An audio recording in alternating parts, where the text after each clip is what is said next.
Hello everyone, welcome to Vivasvan educational foundation. तो RRB group D के examination करीब आ चुके हैं और आरआरबी ग्रुप डी में मैंने आपको बोला था कि मैं आपको फिजिक्स, केमिस्ट्री एंड बायोलॉजी तीनों को कंप्लीट करवाऊंगा और बहुत ही कम लेक्चर में, तीनों को मैं 3 लेक्चर में कंप्लीट करवाऊंगा। तो अभी अभी हमने फिजिक्स को ख़त्म किया है। आज बारी है केमिस्ट्री की। आज मैं आपको कंप्लीट केमिस्ट्री एक ही वीडियो में कंप्लीट करने वाला हूँ। वीडियो ज़रूर थोड़ा लंबा होगा। जिस तरह से फिजिक्स का वीडियो लंबा हुआ था, आप लोगों ने उसे देखा और आपने पक्का वहाँ से कुछ ना कुछ ज़रूर सीखा होगा। अब आगे हम देखते हैं केमिस्ट्री में। केमिस्ट्री में आज मैं आपको कंप्लीट करवाने वाला हूँ पूरे केमिस्ट्री को बहुत ही कम टाइम में। और मैं उम्मीद करता हूँ कि ये वीडियो भी आपको पसंद आएगा। अगर आपने एक बार इस वीडियो को कम्प्लीटली देख लिया तो आपको फिर दोबारा केमिस्ट्री कहीं और से पढ़ने की ज़रूरत बिल्कुल भी नहीं पड़ेगी। केमिस्ट्री में जो भी कंटेंट्स आरआरबी ग्रुप डी में पूछे जाते हैं, मैं उनको सभी को कंप्लीट करवाऊंगा। जैसे कि मैं आपको सबसे पहले कंप्लीट कराऊंगा कि मैटर एंड, सबसे पहले मैं आपको क्या कराऊंगा, सबसे पहले मैं आपको मैटर करवाऊंगा कि मैटर क्या होता है कि नहीं, हम मैटर कहा कहते हैं केमिस्ट्री में। दूसरा मैं आपको कराऊंगा मैटर अराउंड अस, कैसे कैसे मैटर हमारे चारों तरफ है, मैटर अराउंड अस मैं आपको कराऊंगा। उसके बाद मैं आपको तीसरा चैप्टर, थर्ड चैप्टर मैं आपको कराऊंगा स्ट्रक्चर ऑफ एटम। और फिर मैं आपको बताऊंगा एटम और मॉलिक्यूल में डिफरेंसेस, एटम और मॉलिक्यूल में डिफरेंसेस। फिर मैं आपको कराऊंगा एटम एंड मॉलिक्यूल्स, मॉलिक्यूल में डिफरेंसेस। फिर मैं आपको कराऊंगा पीरियोडिक टेबल, फिर मैं आपको कराऊंगा पीरियोडिक टेबल। मेनली ये क्लास 9 का सिलेबस हो गया और आरआरबी ग्रुप डी में क्लास 9 एंड क्लास 10 के ही सिलेबस को पूछा जाता है। तो मैं क्लास 9 के सिलेबस को मैंने आपको बता दिया और मैं आपको क्लास 10 का सिलेबस भी बता देता हूँ, जहाँ से कि मैं क्लास 10 के सिलेबस का वो कराऊंगा। तो वहाँ से भी आपको काफ़ी चीज़ें समझ में आ जाएंगी और वहाँ से आपको, अगर आपने दोनों कंप्लीट कर लिया क्लास 9 एंड क्लास 10 को, तो आरआरबी ग्रुप डी में आप 100% अच्छा स्कोर करने जा रहे हो, इस बात की गारंटी मैं लेता हूँ। अगर आप कहो तो पीरियोडिक टेबल जो ये चैप्टर है ये क्लास 10 का ही पार्ट है, तो मैं इसे क्लास 10 में ही रख देता हूँ। तो मैं अगर बात कहूँ तो क्लास 10 में मैं आपको कराऊंगा सबसे पहले पीरियोडिक टेबल करवाऊंगा। उसके बाद मैं आगे बढ़ जाऊंगा और आपको करवाऊंगा सेकेंड चैप्टर में कराऊंगा आपको एसिड, बेस एंड सॉल्ट करवाऊंगा। फिर मैं आपको करवाऊंगा metal and non metals, metal and non metal मैं शॉर्टकट में लिखता हूँ क्योंकि यहाँ पे जगह की थोड़ी सी कमी है। वैसे आपको पता चल ही रहा होगा मैं किन किन चैप्टर में आगे बढ़ूंगा। और फिर मैं आपको कराऊंगा केमिकल रिएक्शन, कितने टाइप के केमिकल रिएक्शंस होते हैं। और लास्ट में आपको कराऊंगा fifth chapter carbon and its compound, carbon and its compound. तो ये सभी चैप्टर अगर आपने एक बार अच्छे से देख लिया, अच्छे से कंप्लीट कर लिया, तो आपको फिर दोबारा केमिस्ट्री आरआरबी ग्रुप डी के लिए तो कहीं से पढ़ने की ज़रूरत नहीं पड़ेगी। तो ऑलरेडी फिजिक्स का लेक्चर जा चुका है, ये केमिस्ट्री का लेक्चर है। इसके बाद एक और लेक्चर मिलेगा आपको जिसमें हम पूरे बायोलॉजी को कंप्लीट करेंगे। तो चलिए स्टार्ट करते हैं सबसे पहले मैटर के साथ। चलिए अब हम देखेंगे मैटर को। मैटर बहुत ही इंपॉर्टेंट है, हमने स्ट्रक्चर ऑफ एटम को देख रखा है। मैटर में क्या है देखिए, अगर मैं आपको दोबारा बता दूं कि आप सभी का स्वागत है विवासवान एजुकेशनल फाउंडेशन में। अगर आपने हमारे चैनल को सब्सक्राइब नहीं किया है तो विवासवान एजुकेशनल फाउंडेशन के चैनल को ज़रूर सब्सक्राइब कीजिए, क्योंकि विवासवान एजुकेशनल फाउंडेशन में कोई एक दो चैप्टर आपको नहीं समझाया जाएगा, बल्कि पूरे के पूरे कंटेंट को बहुत ही कम टाइम में आपको कंप्लीट करवाया जाएगा। तो चलिए शुरुआत करते हैं केमिस्ट्री में मैटर के साथ। Matter is anything which occupy space and has मास। तो ऐसी कोई भी चीज़ जो स्पेस को घेर के बैठे और उसका अपना एक मास हो, उसे हम क्या कह देते हैं, मैटर कह देते हैं। क्लासिफिकेशन ऑफ मैटर में हम चीज़ों को समझते हैं। Classification of matter, early Indian philosopher classify in the form of 5 basic element, air, earth, fire, sky, water, call panch tatva. तो हम जानते हैं कि अर्ली फिलोसोफर ने 5 तत्वों को हमें बताया था, ये सभी से हम लोग अवेयर हैं। अब हम इसी में साइंटिफिक चीज़ों को समझेंगे। On the basis of physical and state, on the basical of physical state matter is classified as 3 state, solid, liquid and gases. तो फिजिकल स्टेट के ऊपर मैटर को 3 स्टेट में क्लासीफाई किया गया, सॉलिड, लिक्विड एंड गैस के ऊपर। On the basis of chemical composition matter is classifies as pure substance and mixture. और केमिकल कॉम्पोजिशन के बेसिस पे मैटर को मेनली 2 स्टेट पे क्लासीफाई किया गया, एक प्योर सब्सटेंस, दूसरा मिक्सचर के बेसिस पे।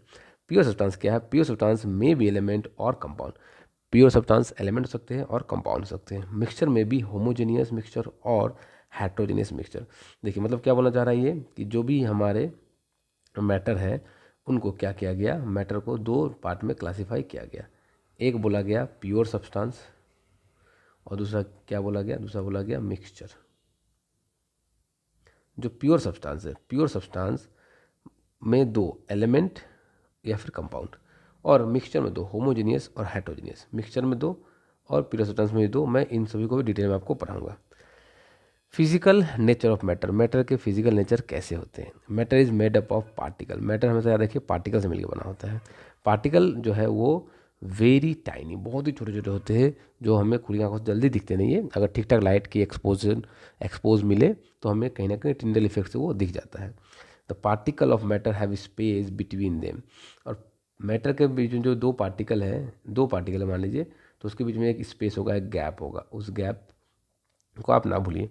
The particle of matter have space between them, the particle of matter are continuously moving, और जो मैटर के जो पार्टिकल है वो कंटिन्यूसली मूव करते हैं इधर से उधर, कभी वो बैठे हुए नहीं होते। ये जो गैप है मैटर के पार्टिकल के बीच, ये गैप बहुत ही कम हो सकता है या बहुत ही ज़्यादा हो सकता है, डिपेंडिंग अपॉन द मैटर कि सॉलिड है कि लिक्विड है कि गैस है। ठीक है। The particle of matter attract each other, और हर एक पार्टिकल एक दूसरे को अट्रैक्ट करते रहते हैं हमेशा। Matter is made up of particle, matter क्या के बने होते हैं, पार्टिकल के बने हुए होते हैं। यहाँ पर आप देख पाओगे कि किस तरह से जो वाटर है उसमें शुगर ऐड करने से किस तरह से हमें चेंजेस दिखने को मिला। ये एक एक्टिविटी है जो आप खुद से पढ़ के भी समझ पाओगे, एक्टिविटी पढ़ाने की जरूरत मुझे नहीं है। मैं जो इंपॉर्टेंट चीज़ें हैं उनको आपको क्लियर करवाते चलूँगा। चलिए मैं एक्टिविटी को स्किप कर देता हूँ। अब हम यहाँ से चलते हैं स्टेट्स ऑफ मैटर के बारे में बातें करते हैं। Matter exist in 3 different state, एक है सॉलिड, दूसरा है लिक्विड, और एक लास्ट है जिसे हम कहते हैं गैस। प्रॉपर्टीज ऑफ सॉलिड क्या होते हैं, सॉलिड की क्या प्रॉपर्टी होती है। आप जानते हो कि सॉलिड का एक डिफाइंड शेप होता है और उसके कुछ फिक्स वॉल्यूम होते हैं, ये हम सभी जानते हैं। सॉलिड स्पेस, सॉलिड के दो पार्टिकल के बीच में जो स्पेस है वो बहुत ही कम होता है, मिनिमम होता है। The space between the particle is minimum, तो दो पार्टिकल के बीच में जो स्पेस होगा वो सॉलिड के केस में बहुत ही कम होगा। The force of attraction between the particle is maximum, चूँकि अगर स्पेस कम है यानी कि फोर्स ऑफ अट्रैक्शन ज़्यादा होगा दो पार्टिकल के बीच में, सिंपल बात है। The movement of particle is minimum, और सॉलिड के केस में जो पार्टिकल में जो मूवमेंट होगी वो बहुत ही कम होगी एज़ कम्पेयर टू गैस और लिक्विड। ठीक है।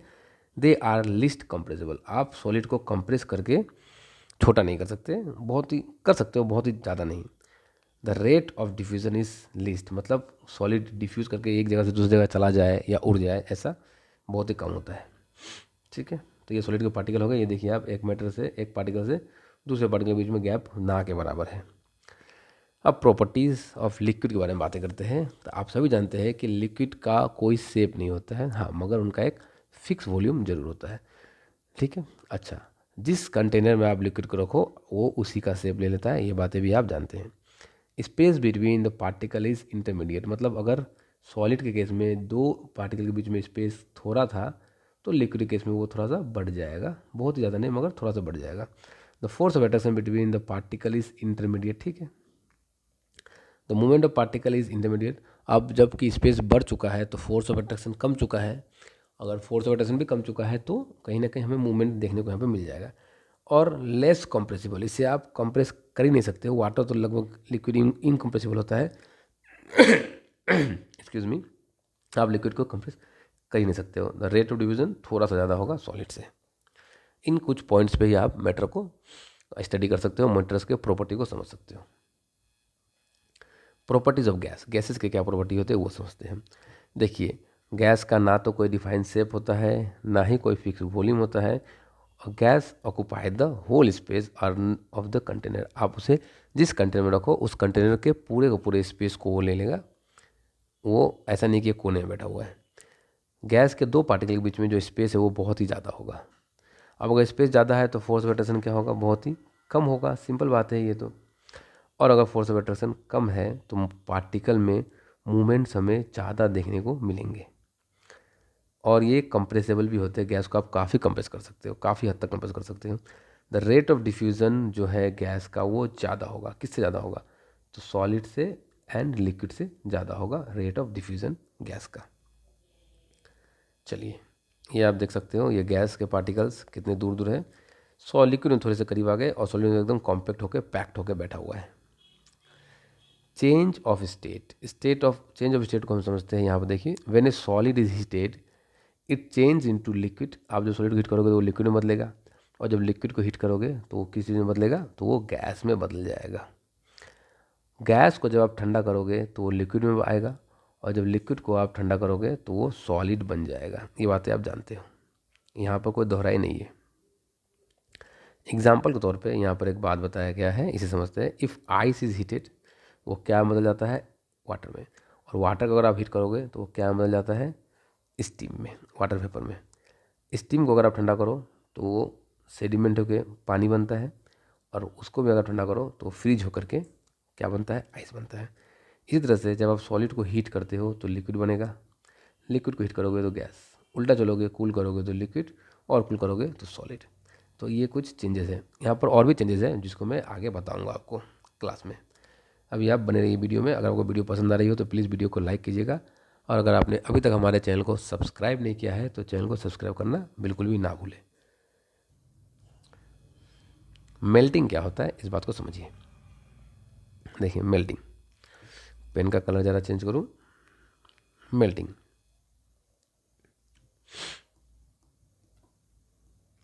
when a solid is heated the particles begins to vibrate with greater speed and begins to move freely।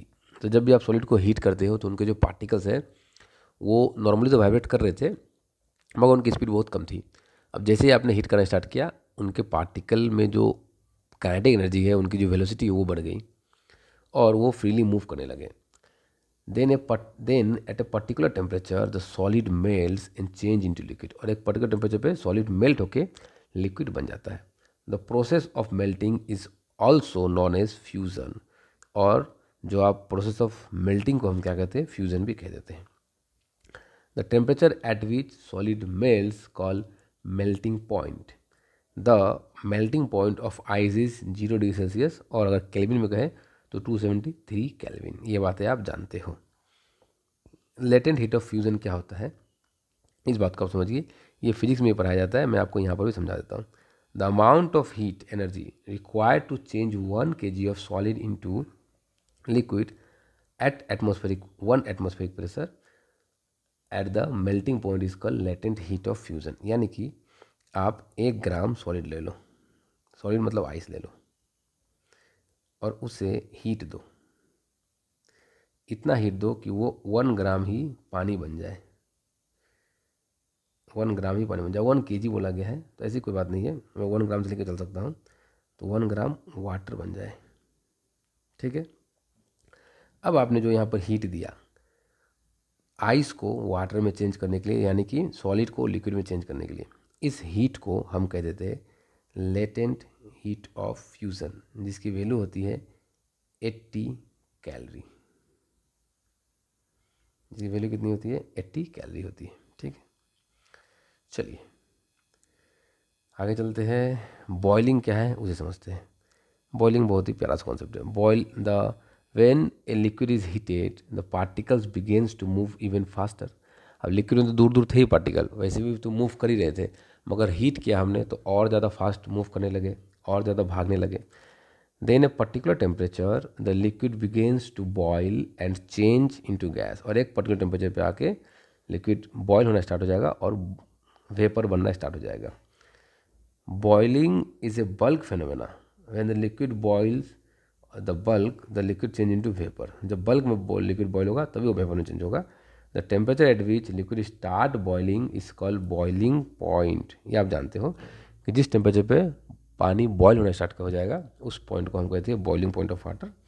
Boiling point of water जो है वो 100 से 100 डिग्री सेल्सियस होगा, और केल्विन में 273 केल्विन होगा, क्योंकि जब हम डिग्री सेल्सियस को केल्विन में चेंज करते हैं तो 100 प्लस करते हैं, सिंपल बात है।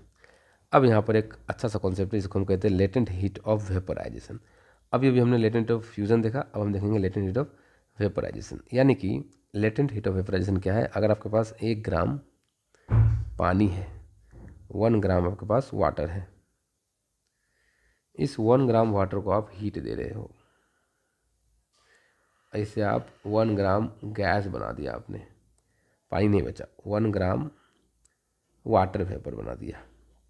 तो आपने यहाँ पर जो हीट दिया इस हीट को आप कहोगे लेटेंट हीट ऑफ वेपोराइजेशन, जिसकी वैल्यू होती है 540 कैलोरी। अगर आप यहाँ पर केजी ले रहे हो तो ये किलो कैलोरी हो जाएगा, सिंपल, और कुछ नहीं। The amount of heat energy required to change 1 kg of liquid into the gas at atmospheric pressure at the boiling point is called latent heat of vaporisation. ठीक है, चलिए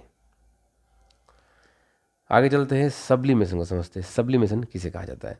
the change of state directly from solid to gas.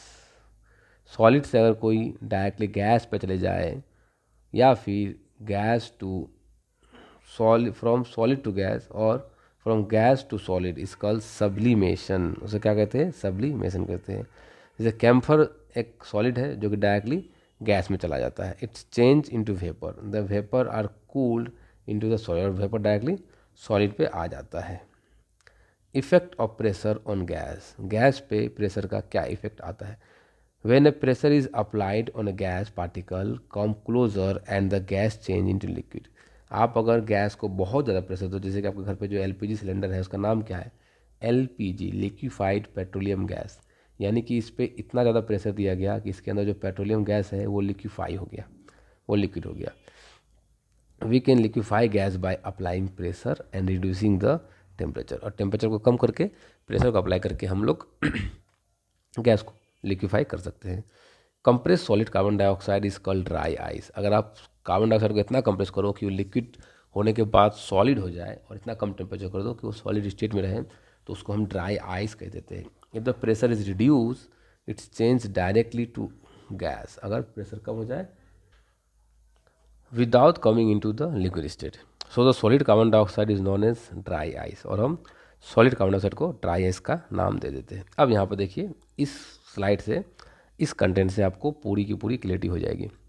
मैं आपको एक बार दोबारा बता दूं कि अगर आप इन स्लाइड से पढ़ाई करना चाहते हो तो इन स्लाइड्स को पाने के लिए आप हमारे टेलीग्राम चैनल पे इन सभी स्लाइड्स को डाउनलोड कर सकते हो टेलीग्राम चैनल से, और टेलीग्राम चैनल का लिंक वीडियो के डिस्क्रिप्शन पे दिया गया है। देखिए क्या बोला गया है, सॉलिड को अगर आप लिक्विड में चेंज करना चाहो तो उससे हम कहते हैं फ्यूज़न, और लिक्विड को अगर आप गैस में चेंज करना चाहो तो उसे आप कहते हो वेपराइजेशन। ये तो सिंपल स्टेट है, आपको पता है।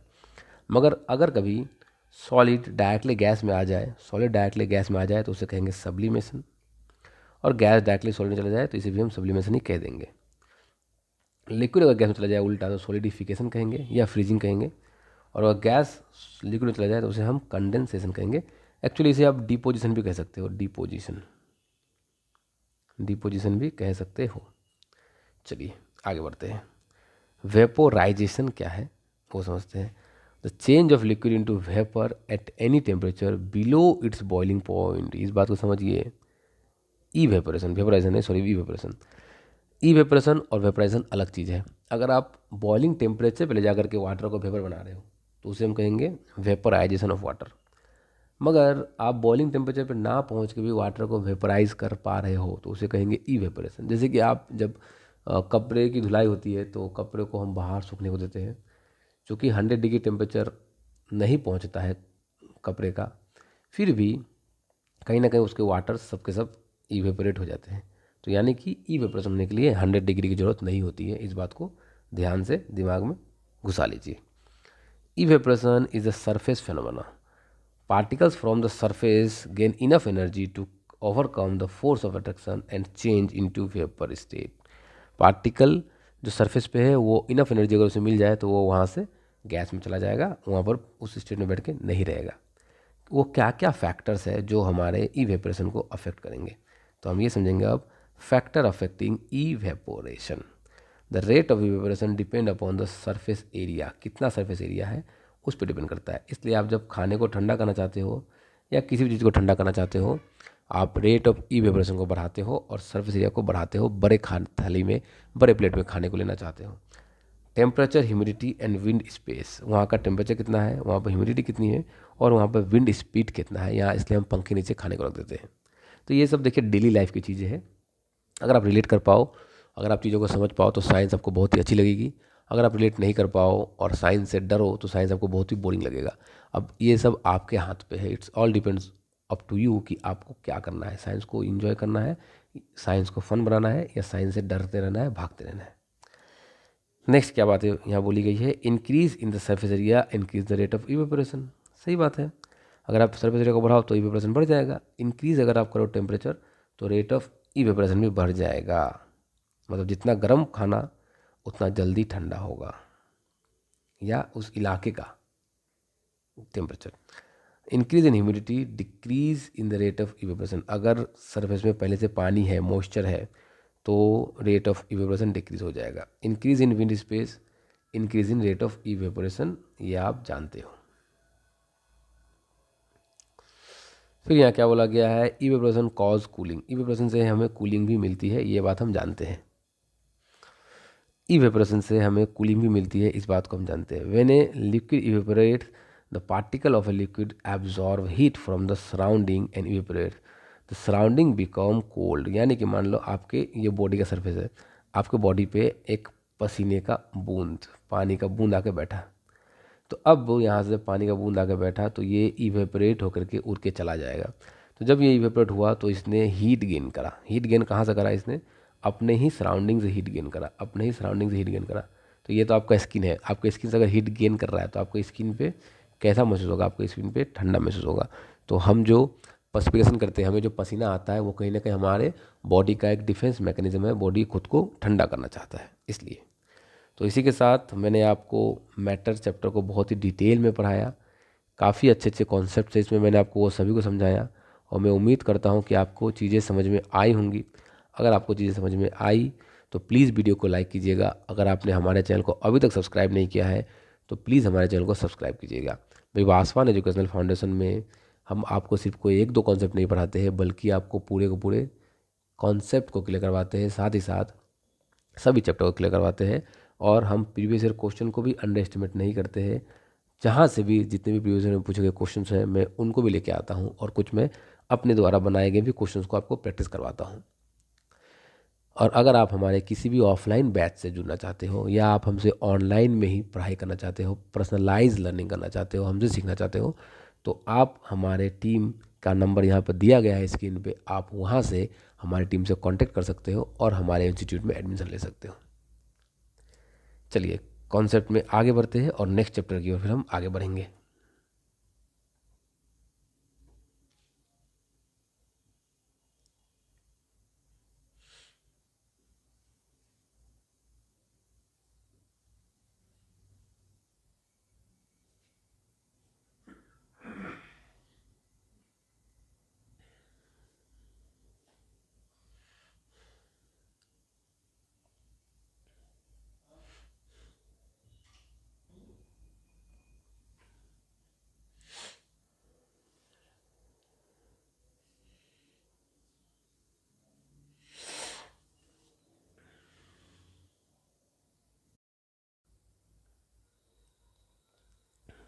तो एक और चैप्टर की ओर हम आगे आ चुके हैं, जिसका नाम है एटम एंड मॉलिक्यूल्स। देखिए एटम एंड मॉलिक्यूल्स चैप्टर में आपको काफ़ी सारे कॉन्सेप्ट्स क्लियर हो जाएंगे। बहुत सारे कॉन्सेप्ट्स होते हैं जो क्लास 11 और 12 में अलग से एक चैप्टर में पढ़ाया जाता है, मगर 9-10 के लेवल के सिलेबस के हिसाब से और कॉम्पिटिटिव एग्जामिनेशन के सिलेबस कहीं ना कहीं 9-10 को ही फॉलो करते हैं, 11th और 12th के साइंस को फॉलो नहीं करते हैं। तो वहाँ पर उतने कॉम्प्लेक्स टाइप से चैप्टर्स को डिवाइड नहीं किया गया है। कुछ कुछ कॉन्सेप्ट को, जो कि काफ़ी इंपॉर्टेंट कॉन्सेप्ट है, एक ही चैप्टर में रख दिया गया है। तो कहीं ना कहीं एटम और मॉलिक्यूल एक वैसा ही चैप्टर है जहाँ पर काफ़ी सारे कॉन्सेप्ट्स को एक ही चैप्टर में रख दिया गया है। तो एटम और मॉलिक्यूल को अंडर एस्टिमेट ना करके एक एक चीज़ों को ध्यान से समझते हुए आगे बढ़ेंगे। अगर आपको कहीं भी डाउट आए तो आपको जैसा मैंने बता रखा है वैसा करना है। आपको वीडियो के कमेंट सेक्शन में उस टॉपिक का नाम लिख देना है, क्लिप हो या शॉर्ट्स हो या फिर एक छोटा सा वीडियो हो। मैं किसी भी एक फॉर्म में आपको उस वीडियो को क्लियर करवाने की पूरी कोशिश करूँगा। और अगर अभी तक आपने हमारे चैनल को सब्सक्राइब नहीं किया है तो आप हमारे विवासवान एजुकेशनल फाउंडेशन के यूट्यूब चैनल को ज़रूर सब्सक्राइब कीजिए, क्योंकि यहाँ पर हम हर एक कंटेंट को अपलोड करते हैं, ना कि किसी एक या दो कंटेंट को। चलिए फिर स्टार्ट करते हैं। जहाँ पर सबसे पहला टॉपिक है हमारा, the first topic is law of chemical combination. यहाँ पर हम समझते हैं the law of chemical combination को। क्या बोला गया है, law of conservation of mass. Law of chemical combination में सबसे पहले हम समझेंगे law of conservation of mass. State that mass can nether be created and not be destroy. ये जो लॉ है इसका कहना है कि मास को आप ना ही बना सकते हो और ना ही मिटा सकते हो। एक केमिकल रिएक्शन में, ठीक है। This mean that during a chemical reaction the sum of the mass of the reactant and the product remain constant. मान लीजिए कोई एक केमिकल रिएक्शन हो रहा है, यहाँ पर इस एक्टिविटी को हटा करके मैं आपको बताता हूँ कि हाइड्रोजन प्लस ऑक्सीजन, दूसरे पेन से बताऊँ ताकि आपको चीज़ें ज़्यादा क्लियर हो। हाइड्रोजन प्लस ऑक्सीजन मिल करके बनाया H2O। तो दो हाइड्रोजन तो है, दो हाइड्रोजन है, मगर एक ऑक्सीजन है जिसकी वैल्यू मान लीजिए 16 ग्राम है, सपोज मैं मानता हूँ, और यहाँ पर दो ऑक्सीजन होने की वजह से 8 ग्राम मानता हूँ मैं, यहाँ पर 8 ग्राम है और यहाँ पर 16 ग्राम है। तो रिएक्टेंट में हमने ज़्यादा ऑक्सीजन लिया था और बाकी ऑक्सीजन प्रोडक्ट में जाकर के डिस्ट्रॉय हो गए, बाकी ऑक्सीजन प्रोडक्ट में जाकर डिस्ट्रॉय हो गए। तो यहाँ पर law of conservation of mass में बोला गया है कि law of conservation of mass में बोला गया है कि मास कभी डिस्ट्रॉय नहीं हो सकता। मास can nether be destroy, not be destroy और नेदर बी क्रिएटेड। तो हमें बैलेंस करना होगा चीज़ों को। तो हम बैलेंस करने के लिए यहाँ पर 2 पुट करेंगे। तो अब हाइड्रोजन बिगड़ गया, तो हाइड्रोजन के लिए यहाँ पर फिर 2 पुट करेंगे। तो हाइड्रोजन 4 हो गए, ऑक्सीजन 2 हो गए, यहाँ पर ऑक्सीजन 2 हो गए। तो अब जो भी मासेस है रिएक्टेंट की तरफ और जो भी मासेस है प्रोडक्ट की तरफ, ये कहीं ना कहीं इक्वल हो गया। और हमें यही चाहिए था, क्योंकि हमने जो जान रखा है, जो पढ़ रखा है कि मास को ना आप बना सकते हो ना ही मिटा सकते हो। लॉ ऑफ कांस्टेंट प्रोपोर्शन एक नेक्स्ट लॉ है, इसमें क्या कहा जाता है इस बात को समझते हैं। Law of constant proportion state that in a chemical compound the element are always present in a definite proportion by mass। और एलिमेंट हमेशा एक डिफरेंट प्रोपोर्शन में होगा। कैसे? एग्जाम्पल से समझते हैं। मान लीजिए वाटर है, always contain 2 element hydrogen and oxygen combination together in the same ratio of 2:60। मतलब इसकी वैल्यू, इसका 2 ग्राम होगा तो ये 16 ग्राम होगा, ये होना ही है, 2:16 होगा, या फिर 1:8 बाई मास, ठीक है। If 9 gram of water is decompose, अगर 9 ग्राम वाटर डिकम्पोज हो रहा है, we get 1 gram hydrogen and 8 gram oxygen. तो हमें इस प्रोपोर्शन को 9 को उसी तरह से ब्रेक करना होगा कि 1% एक रेशियो जाएगा किसके पास, पानी हाइड्रोजन के पास, और 8 जाएगा किसके पास, ऑक्सीजन के पास, क्योंकि इसी तरह से उसके प्रोपोर्शन है। अमोनिया की केस को लेके चले, अगर ammonia always contain 2 element of nitrogen and hydrogen combine together and NH3 1 nitrogen 2 element hydrogen nitrogen, ठीक है, and the same ratio of 14:3। मतलब नाइट्रोजन जो है वो 14 होना पड़ेगा और हाइड्रोजन को 3 होना पड़ेगा। तो इसे हम कहते हैं लॉ ऑफ कांस्टेंट प्रोपोर्शन। तो मैं उम्मीद करता हूँ कि आपको चीज़ें समझ में आ रही होंगी। अब यहाँ पर हम बात करते हैं एक एटॉमिक थ्योरी के बारे में, जो हम वैसे स्ट्रक्चर ऑफ एटम में पढ़ते हैं, फिर भी यहाँ पर आ चुका है तो एक बार जरूर इसे देख लेंगे। बोला गया है matter is made up of tiny particle. जो मैटर है वो टाइनी पार्टिकल से मिलकर बने होते हैं, जिनको हम एटम कहते हैं। मैंने स्ट्रक्चर ऑफ एटम चैप्टर में इसे कवर कर रखा है। Atom are divisible and can not be created और डिस्ट्रॉय। एटम इनडिविजिबल है, सॉरी मैंने डिविजिबल अगर कह दिया हो तो स्लिप ऑफ टंग है ये। एटम इनडिविजिबल है, इसे ना हम बना सकते हैं और ना ही इसे हम मिटा सकते हैं। एक केमिकल रिएक्शन में atom of a given element are similar in mass and properties. एक एटम का एक एलिमेंट में मास और प्रॉपर्टीज जो है वो सिमिलर होगा। Atom of different element have different mass and properties, ठीक है। Atom combine a small whole number ratio to form compound. Atom एक स्मॉल होल नंबर रेशियो में कंबाइन करता है और बनाता क्या है, compound. In a given compound the relative number and kind of atoms are constant. Relative number और kind of atom जो है वो एक गिवन कंपाउंड में क्या होता है, कॉन्स्टेंट होता है। अब हम एटम को ध्यान से समझते हैं और चीज़ों को और आगे बढ़ाते हैं। Atom is the smallest particle of an element that may और मे नॉट एग्जिस्ट इंडिपेंडेंटली। तो वो अकेले एग्जिस्ट कर भी सकता है और अकेले एग्जिस्ट नहीं भी कर सकता है। एटम किसी एलिमेंट का सबसे छोटा पार्टिकल होता है। And it remains all its chemical property, और इसके केमिकल प्रॉपर्टी उसके पास ही होंगे। Atom are very small in size and smaller than anything we can imagine और कंपेयर विथ। एटम की जो रेडियस होती है उसको हम मेज़र करते हैं नैनोमीटर में। तो 1 नैनोमीटर होता है 10⁻⁹ मीटर, और 1 मीटर में हम कह सकते हैं कि 10⁹ नैनोमीटर आ जाएगा। एग्जाम्पल दिया गया है the atomic radius of an atom of hydrogen is 10⁻10 metre. तो एक हाइड्रोजन एटम के एटॉमिक रेडियस को अगर हमने निकाला तो वो निकल के आया 10⁻⁻10 मीटर में निकल के आया। Symbol of atom of different element के अलग अलग एटम के अलग अलग सिंबल्स होते हैं। वो क्या है सिंबल्स, चलिए बातें करते हैं। The symbol of an element are represented by letter, उसको हम लोग लेटर में रिप्रेजेंट करते हैं। The symbol of element are represented by one letter and the symbol of the same element are represented by two letter. देखिए क्या बोला गया है, किसी किसी एलिमेंट के सिंबल को हम वन लेटर से रिप्रेजेंट करते हैं, जैसे कि नाइट्रोजन को, और किसी किसी को टू लेटर जैसे कि सोडियम को। ठीक है, if the symbol has only one letter its symbol be written as capital. अगर सिर्फ एक लेटर का है तो कैपिटल में लिखेंगे, और अगर सिंबल दो लेटर का है तो फर्स्ट कैपिटल होगा, उसके बाद वाला स्मॉल होगा। आप ऐसा नहीं कर सकते सोडियम को, या फिर ऐसा नहीं कर सकते, या फिर ऐसा भी नहीं कर सकते, ये तीनों ही गलत हो गया। ठीक है, चलिए जैसे aluminium L, copper Cu, nitrogen N, oxygen N, के पोटासियम, सिलिकॉन Si, इन सभी चीज़ों को आप एक बार देखेंगे तो आपको चीज़ें खुद से ही क्लियर हो जाएंगी, आपको ज़्यादा यहाँ पर मेहनत करने की ज़रूरत नहीं पड़ेगी।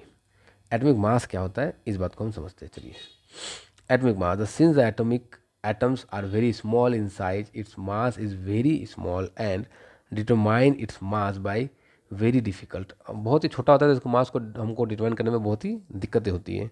So the mass of an atom is a compare with the mass of a standard atom. तो हम मास को कंपेयर करते हैं एक स्टैंडर्ड एटम के साथ, और जो स्टैंडर्ड एटम है उसको कार्बन को लिया गया। Atom is consider to be standard atom for comparing the mass of other atom, उसको किसे लिया गया, कार्बन को। तो बाकी एटम के मास को कंपेयर करने के लिए हमने जो स्टैंडर्ड एटम लिया वो किसको लिया, कार्बन को लिया। Atom whose atomic mass is 12 unit, atomic mass कितना है, 12 यूनिट है। One atomic mass excuse me, one atomic mass unit that is AMU कहते हैं इसे हम लोग, 1/12। मतलब कि आप कार्बन एटम को ले लो और उसे 12 भाग में डिवाइड कर दो, तो पूरे का मास था 12, और 12 भाग में डिवाइड करने के बाद एक को निकाल लो, तो 1/12 हो गया कार्बन। तो 1/12 का मास कितना होगा, 1 AMU, क्योंकि पूरे का मास था 12 AMU। अब जिसका मास 12 है, 12 kg का एक बक्सा है, उसको 12 भाग में डिवाइड किया, तो एक भाग का वजन कितना, 1 kg। सिंपल, ये तो सिंपल मैथमेटिक्स है ना, इसमें कुछ सोचने वाली बात नहीं है आपको। फिर क्या बोला गया है यहाँ पर, इस बात को समझिए कि the atomic mass and the element is defined as the average mass of one atom and element compare with 1/12 of carbon. तो आप एक तरफ कार्बन के एटम को रखोगे कंपेयर करने के लिए, और एक तरफ रखोगे किसी भी एलिमेंट को, और उसका जो एवरेज एटॉमिक मास निकालोगे। जैसे हाइड्रोजन का एक है एटॉमिक मास, तो यानी कि वो 1/12 ऑफ कार्बन एटम के साथ कंपेयर करके 1 में मिला होगा। जैसे ऑक्सीजन का एटॉमिक मास 16 है, तो यानी कि तराजू के दो तरफ होंगे, तो मैं मान लेता हूँ तराजू ये तराजू है, मान लेता हूँ, ये मान लेता हूँ तराजू है, ये इसका कांटा। तो इधर में मैंने रख दिया ऑक्सीजन को, तो इधर में मुझे एक ऑक्सीजन को कंपेयर करने के लिए इधर में मुझे 1/12 जो कार्बन था ना, उसे मुझे 16 रखना पड़ा। 1/12 ऑफ कार्बन 16 रखना पड़ा, तो एक 1/12 ऑफ कार्बन का वजन है 1 AMU, तो 16 1/12 ऑफ कार्बन का वजन कितना होगा, 16 AMU। तो इसलिए ऑक्सीजन का वजन हमारा 16 AMU निकल के आया, एटॉमिक मास यूनिट निकल के आया। इस तरह से सोडियम को मेज़र किया गया होगा, और सोडियम का जो मास है वो 23 निकल के आया। चलिए एटम को हमने समझा, एटम को काफ़ी डिटेल में समझा, एटम के बारे में बातें करी हमने, और सभी चीज़ों को क्लियर करा। अब हम बातें करने जा रहे हैं किसके बारे में, मॉलिक्यूल्स के बारे में। मॉलिक्यूल्स क्या है, देखिए मॉलिक्यूल्स के बारे में डिटेल में समझेंगे। Molecules is the smallest particle of an element और compound which exist independently and show all the properties of the substance. तो मॉलिक्यूल्स क्या है, मान लीजिए हाइड्रोजन एक अकेला एटम है, अगर वो दोनों मिलकर एक प्रॉपर्टी को शो करता है तो ये मॉलिक्यूल है। नाइट्रोजन अकेला एटम है, मॉलिक्यूल है। ऑक्सीजन एटम है, मॉलिक्यूल है। हीलियम एटम है, और यही मॉलिक्यूल ही है, क्योंकि ये एलिमेंट स्टेट में, एटॉमिक स्टेट में ही अपने सभी प्रॉपर्टी को शो करता है और स्टेबल भी रहता है। इसलिए the molecule is a group of two और more element that are held together by attractive force. अब जो दो एटम है मिलकर मॉलिक्यूल बना रहे हैं ऑक्सीजन का, तो इसके बीच में कोई ना कोई फोर्स तो होगा जो इनको बांध के रखेगा, वरना ये तो इधर से उधर भटक जाते हैं ना, तो फोर्स तो उनके बीच में जरूर होगा। चलिए आगे बढ़ते हैं। Molecules of an element, molecules of an element contain atom of the same element. जैसे कि ऑक्सीजन एक मॉलिक्यूल है, तो इसके पास दो एटम है सेम एलिमेंट के, दोनों ही ऑक्सीजन एलिमेंट ही है। molecule of some element contain only one atom and molecule of some element contain two or more atom। ठीक है, सही बात है, कोई दिक्कत नहीं है इसमें। जैसे कि यहाँ पर देखिए, atomicity of an element, the number of atom represent number of atom present in one molecule is called atomicity. जैसे कि आर्गन में एक ही एटम है, आर्गन मॉलिक्यूल में एक ही एटम है, तो उसकी एटोमिसिटी होगी मोनो एटोमिसिटी, या फिर एटोमिसिटी वन हो गई, या इसको हम लोग मोनो एटोमिक कहते हैं, और उसकी एटोमिसिटी हो गई वन। जैसे हम लोग नाइट्रोजन में होता है 2 एटम, तो इसकी जो एटोमिसिटी हो गई 2, और इसको हम कहते हैं डाई एटोमिक। फॉस्फोरस में होता है 4, तो फॉस्फोरस में 4 होता है, और इसे हम कहते हैं पॉली एटोमिक या टेट्रा एटोमिक भी आप कह सकते हो। सल्फर में होता है 8, तो एटोमिसिटी हो गई 8, और इसे कहते हैं पॉली एटोमिक। तो इसी तरह से एटोमिसिटी को भी मैंने आपको समझा दिया। मैंने कहा था ना कि एक चैप्टर में आपको बहुत सारे कॉन्सेप्ट्स क्लियर हो जाएंगे, बस आपको ध्यान से समझते चलना है, चीज़ों को पढ़ते चलना है, तो आपको चीज़ें क्लियर होती जाएंगी, ये गारंटी मेरी है। और आप एग्ज़ाम में अच्छा कर पाओगे अगर आपने अच्छे से इन सभी वीडियोज़ को कंप्लीटली, अगर आपने लेक्चर्स को देखा है तो। और मैं जो क्वेश्चंस का भी वीडियोस लेके आऊँगा, अगर उनको भी आपने कम्प्लीटली फॉलो किया है तो। Molecules of compound, molecules of compound contain atom of 2 और more different type of element. जो कंपाउंड है उसके पास एटम होते हैं अलग अलग टाइप के एलिमेंट के। जैसे कि वाटर H2O, दो अलग अलग एटम हो गए, हाइड्रोजन एटम हो गया L, और ऑक्सीजन एटम हो गया। Number of atom in each, 2 hydrogen 1 oxygen. Ammonia में 3 हाइड्रोजन 1 नाइट्रोजन। इसी तरह से मॉलिक्यूल्स ऑफ कंपाउंड के ऐसे ऐसे भी एलिमेंट देखे जाते हैं। आयंस क्या होते हैं, बहुत ही important part. Ions, compound containing metal and non metal element containing charge particle called ions. तो मेटल हो या नॉन मेटल हो, उनके पास क्या होते हैं, चार्ज पार्टिकल होते हैं, उनको हम क्या कहते हैं, ion. An ion is charge particle having positive और नेगेटिव चार्ज। आयन क्या होते हैं, आयन चार्ज पार्टिकल होते हैं जिनके पास पॉजिटिव चार्ज भी हो सकते हैं और नेगेटिव चार्ज भी हो सकते हैं। A positively charge ion is called cation. अगर कोई एटम पॉजिटिवली चार्ज है उसको कहेंगे कैटायन, अगर कोई नेगेटिवली चार्ज है तो उसे हम कहेंगे एनायन। क्या कहेंगे, एनायन। जैसे सोडियम देखिए, पॉजिटिव चार्ज है तो सोडियम को कैटायन कहेंगे। क्लोरीन नेगेटिव चार्ज है तो उसको हम एनायन कहेंगे, क्लोराइड एनायन। सोडियम जो है वो पॉजिटिव चार्ज है उसको कहेंगे कैटायन। तो इन बातों को भी मैंने आपको कंप्लीट करवा दिया। Zinc positive charge cation, sulphide negative charge, sulphate negative charge, hydrogen carbonate negative charge, hydroxide negative charge. अब हम आगे बढ़ते हैं और बाकी चीज़ों को भी कंप्लीट कर लेते हैं। Writing chemical formula, chemical formula को कैसे लिखेंगे इस बात को हम समझते हैं। चलिए, writing a chemical formula,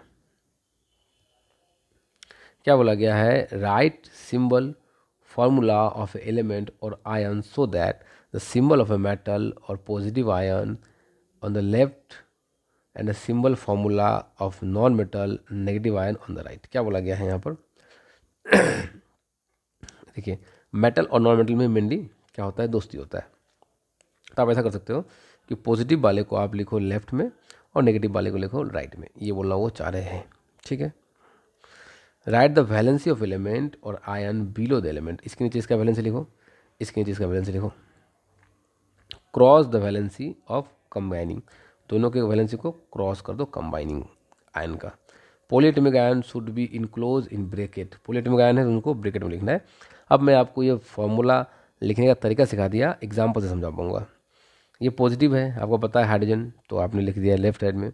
chlorine negative है तो उसको लिख दिया राइट साइड में। इसकी वैलेंसी को यहाँ लिखा, इसकी वैलेंसी को यहाँ लिखा, क्रॉस कर दिया। तो क्रॉस किया तो यहाँ पर एक H, एक है तो एक ही लिखना है, 2 क्लिक से लिखना है, ये दिखाता हूँ। हाइड्रोजन लिखा, पॉजिटिव नेगेटिव सल्फर लिखा, हाइड्रोजन की वैलेंसी को हाइड्रोजन के नीचे लिखा, सल्फर की वैलेंसी को सल्फर के नीचे लिखा, दोनों को आपने क्रॉस किया। क्रॉस करते टाइम आपने देखा कि हाइड्रोजन 2 पे आ रहा है, कहाँ आ रहा है 2 पे, तो हाइड्रोजन के पास 2 लिख दिया। सल्फर 1 पे आ रहा है, कहाँ आ रहा है 1 पे, तो सल्फर के पास 1 लिखा, कुछ नहीं लिखा मतलब 1 ही लिखा हुआ है। कार्बन टेट्राक्लोराइड में देखिए, कार्बन पॉजिटिव चार्ज तो उसको राइट में लिखा, यहाँ पर उसके नीचे उसके वैलेंसी को लिखा। Chlorine single charge negative charge right में लिखा और उसकी वैलेंसी को यहाँ लिखा। क्रॉस किया आपने तो आप पा रहे हो कार्बन 1 लिखना है, आपको लिख दिया। क्लोरीन आपको 4 लिखना है तो आपने लिख दिया। तो इस तरह से आप केमिकल फार्मूले को लिख पाओगे। मैंने आपको एग्जाम्पल के साथ केमिकल फार्मूला लिखना भी सिखा दिया है। आप इन सभी को एक बार ज़रूर से प्रैक्टिस कीजिए। प्रैक्टिस करने के लिए आपको इन नोट्स की ज़रूरत पड़ेगी और ये सभी नोट्स हमारे टेलीग्राम चैनल पे आपको मिल जाएंगे। टेलीग्राम चैनल का लिंक वीडियो के डिस्क्रिप्शन में दिया गया है, तो वीडियो के डिस्क्रिप्शन को फॉलो करके चैनल के लिंक से टेलीग्राम चैनल को ज्वाइन कीजिए और सभी नोट्स को डाउनलोड करके एक बार ज़रूर रीड कीजिए और जहाँ पर भी होमवर्क है उन बातों को ज़रूर देखिए। अगर आप जब नोट्स को पढ़ोगे तब आपको दिक्कतें आ सकती हैं। अगर आपको कोई भी दिक्कतें आए तो आप हमारे वीडियो के कमेंट सेक्शन में कमेंट कीजिए, हमारी टीम उस पर काम करेगी और मैं आपके लिए एक अच्छा सा वीडियो लेके आऊँगा उस कॉन्सेप्ट को पूरा का पूरा क्लियर कराते हुए। हमारी कोशिश रहती है कि हम आपको एक पर्सनलाइज लर्निंग दें, जो कि आप एक पर्सनलाइज टीचर से ही पा सकते हो। फिर भी जितना हो सकता है यूट्यूब पे हम उस लेवल पे नहीं जा पाते हैं, तो उसके लिए आप हमारे विवासवान एजुकेशनल फाउंडेशन से जुड़ सकते हो, ऑफलाइन में या फिर ऑनलाइन में। ऑफलाइन या ऑनलाइन में जुड़ने के लिए नीचे दिए गए नंबर पे हमारे टीम से आप कांटेक्ट कर सकते हो मोर डिटेल्स के लिए। चलिए आगे बढ़ते हैं और चीज़ों को अच्छे से समझते हैं। क्या बोला गया है यहाँ पर? मोलिकुलर मास और फॉर्मूला यूनिट मास क्या होता है, इस बात को समझते हैं। The molecular mass of a substance is the sum of the atomic mass of all the atom in a molecule। तो molecular mass क्या है? sum of atomic mass है सभी molecules का एक साथ।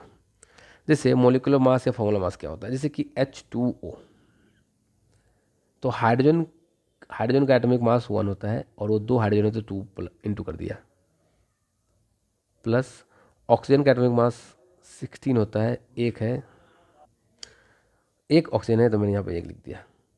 तो ये हो गया 2 और ये हो गया 16। 16 प्लस 2 कितना हो गया? 18 हो गया। 16 प्लस 2 18 हो गया। ठीक है, तो इस तरह से हम निकाल चुके हैं मॉलिक्यूलर मास ऑफ वाटर, जो कि आप यहाँ पर डिटेल में देख पाओगे। HNO3 के भी मॉलिक्यूलर मास को आप निकाल पाओगे। हाइड्रोजन 1 है तो 1 लिखा, 1 इंटू 1, प्लस नाइट्रोजन का एटॉमिक मास 14 होता है, एक है तो एक ही लिखा। ऑक्सीजन की एटॉमिक मास कितनी होती है? 16, कितने हैं? 3 है तो 3 लिखा। 1 इंटू 1 1, 14 इंटू 1 14, 16 इंटू 3 48, 8 4 1 13 का 3 कैरी 1 4 1 5 और 1 6 63 is the atomic mass of HNO3 nitric acid. तो मैंने आपको नाइट्रिक एसिड के भी एटॉमिक मास को कैलकुलेट करना सिखा दिया। अब एक हमारे लास्ट कॉन्सेप्ट में आते हैं जिसे कहा जाता है मोल कॉन्सेप्ट, और ये बहुत ही अच्छा टॉपिक है, इसे आप स्किप नहीं कर सकोगे क्योंकि मोल कॉन्सेप्ट से आपके जो भी कॉन्सेप्ट है, जो भी केमिस्ट्री को देखने का नज़रिया है, वो यहाँ से डेवलप होता है। इन पार्ट्स को अगर आप स्किप करके जाते हो एग्जाम में, तो भले ही आपको एग्जाम में यहाँ से क्वेश्चन ना मिले, मगर ये पार्ट्स ऐसे हैं जो आपको केमिस्ट्री को सीखने में बहुत काफ़ी हद तक मदद करेंगे। तो इन पार्ट्स को बिल्कुल भी अंडर एस्टिमेट ना कीजिए। Mole of a substance is the amount of substance which contain the same number of particles at a molecular ion हो that are present in 12 gram of carbon। जैसे कि 12 ग्राम कार्बन, 12 ग्राम कार्बन, मैं एक डब्बे में 12 gram carbon लेके आया। अगर मैं 12 ग्राम कार्बन लेके आया एक डब्बे में, तो इसमें जो छोटे छोटे कार्बन के एक्सक्यूज मी, जो छोटे छोटे कार्बन के एटम्स हैं, नंबर ऑफ कार्बन एटम कितने होंगे? तो इसमें नंबर ऑफ कार्बन एटम की जो संख्या होगी वो होगी 6.023 इंटू 10⁻23। इतने सारे कार्बन एटम होंगे, 6 के ऊपर 23 तक, 0 तक कार्बन एटम होंगे इसके ऊपर। ठीक है, तब वो 12 ग्राम कार्बन होगा। तो अब यहाँ बोला गया है कि मैं एक डब्बे में हाइड्रोजन लेके आऊँ, या सॉरी मैं नाइट्रोजन लेके आऊँ, नाइट्रोजन लेके आऊँ। और nitrogen, number of nitrogen atom अगर मैं गिनूँ, चूँकि हाइपोथेटिकली गिना तो नहीं जाएगा, नंबर ऑफ नाइट्रोजन एटम अगर मैं गिनूँ, नंबर ऑफ नाइट्रोजन एटम मैं अगर गिनूँ तो वो है, मान लीजिए सपोज 6.023 इंटू 10⁻23 ही है। तो अगर सेम नंबर ऑफ एटम जितना यहाँ पर था कार्बन 12 ग्राम में, उतना ही नंबर ऑफ एटम मैं नाइट्रोजन में लेके आया, तो उसका मास कितना होगा। तो उस डब्बे का मास होगा, डब्बे को छोड़ के भीतर के कंपाउंड का मास होगा 14 ग्राम, जो कि एटॉमिक मास है, जो कि एटॉमिक मास है किसका, नाइट्रोजन का। तो यानी कि जिस कंपाउंड का या जिस एलिमेंट का जितना एटॉमिक मास है, अगर आप उसे उतना ही अमाउंट में उठा के ले आओ तो उसमें जो नंबर ऑफ एटम्स होंगे वो होंगे Avogadro number, that is 6.023 into 10⁻23 के बराबर। इसे हम एवोगाड्रो नंबर कहते हैं, Na से डिनोट करते हैं। ठीक है, मैं उम्मीद करता हूँ कि आपको एवोगाड्रो नंबर क्लियर हो चुका होगा। अब मैं आपको यहाँ से चीज़ों को पढ़ देता हूँ और भी आपको क्लियरिटी आ जाएगी। The number of particle atom present in 12 gram of carbon is 6.023 में लिया है, 022 लिया, एक ही बात है, into 10⁻23। This number is called Avogadro number. The Avogadro constant, a mole present to thing, it represent defined number of particles. ये तो एक डिफाइंड नंबर ऑफ पार्टिकल बताता है। It represent the defined mass को ही बताया जाता है। जैसे कि मैंने बोला कि its atomic mass experience in gram, atomic mass 32 ग्राम, यानी कि अगर आप इतना सारा ऑक्सीजन मॉलिक्यूल लेके आओ तो वो 32 ग्राम होगा। आप अगर उतना सारा ही पानी लेके आओ, अगर आप पानी का मॉलिक्यूल लेके आओ 6 इंटू 10⁻23, तो उस पानी का जो वजन होगा वो 18 ग्राम होगा। मैं उम्मीद करता हूँ आपको चीज़ें समझ में आ रही होंगी। ठीक है, और इसे हम कहते हैं मोल, ग्राम मोल। अच्छा, relationship between number of mole, जिसे हम एन से बताते हैं, मास एम से बताते हैं, और मोलिकुलर मास एम से बताते हैं। नंबर ऑफ एटम को हम कैपिटल एन से बताते हैं और एवोगाड्रो नंबर को एन ए से बताते हैं, एन नॉट बोला गया, एक ही बात है। अगर आप इसमें रिलेशन बताओ तो नंबर ऑफ मोल के साथ जो रिलेशन होगा, नंबर ऑफ मोल के साथ रिलेशन होगा वो mass by atomic mass, mass by atomic mass हमेशा कहते हैं वेट बाई एटॉमिक वेट कह देते हैं। तो मान लीजिए कि 18 ग्राम पानी है, मान लीजिए 18 ग्राम पानी है, और पानी की जो एटॉमिक वेट होती है वो होती है, ऐसा कर लेते हैं 36 ग्राम पानी है, 18 ग्राम उसकी एटॉमिक वेट होती है। तो कितने मोल है उसमें, ऐसा क्वेश्चन अगर आ जाए, जो कि मैं क्वेश्चन की सीरीज में आपको कराऊंगा कि कैसे कैसे क्वेश्चन यहाँ से आएंगे। तो अगर आपने कॉन्सेप्ट ठीक से पढ़ रखा है तो आपको क्वेश्चन क्लियर होते जाएंगे, अगर आपने कॉन्सेप्ट ठीक से नहीं पढ़ा है तो आपको फिर दिक्कतें होंगी। तो मैं चाहता हूँ कि पहले आप कॉन्सेप्ट को ध्यान से पढ़ें। अगर आप कॉन्सेप्ट को नहीं पढ़ेंगे तो आपको पक्का दिक्कतें होने वाली हैं। तो अब अगर आपको नंबर ऑफ मोल्स पूछा जाए कि बताइए number of, find the number of moles containing 36 gram of water, ऐसा क्वेश्चन आएगा। लिख देता हूँ यहाँ पर, find the number of water molecule या number of moles of water in 36 gram of water. तो 36 ग्राम पानी में कितने नंबर ऑफ वाटर मोल्स है। तो मोल का फॉर्मूला होता है weight by molecular weight. Weight कितना दिया गया है 36, और एटॉमिक वेट कितना होता है हम जानते हैं 18, क्योंकि H2O का मैंने अभी निकाला 18 निकला ऊपर में। 36 बाई 18 कितना हो गया 2, तो मोल की जो संख्या हो गई वो 2 हो गई। इस फॉर्मूले को आप काम में लीजिए, यहीं से ज़्यादा क्वेश्चन आएंगे, बाकी से बहुत ही कम क्वेश्चन आते हैं, यहाँ से ज़्यादा क्वेश्चन आएंगे। तो एक और वीडियो को, एक और कॉन्सेप्ट को, बहुत ही इंपॉर्टेंट कॉन्सेप्ट को हमने यहाँ पर ख़त्म किया है।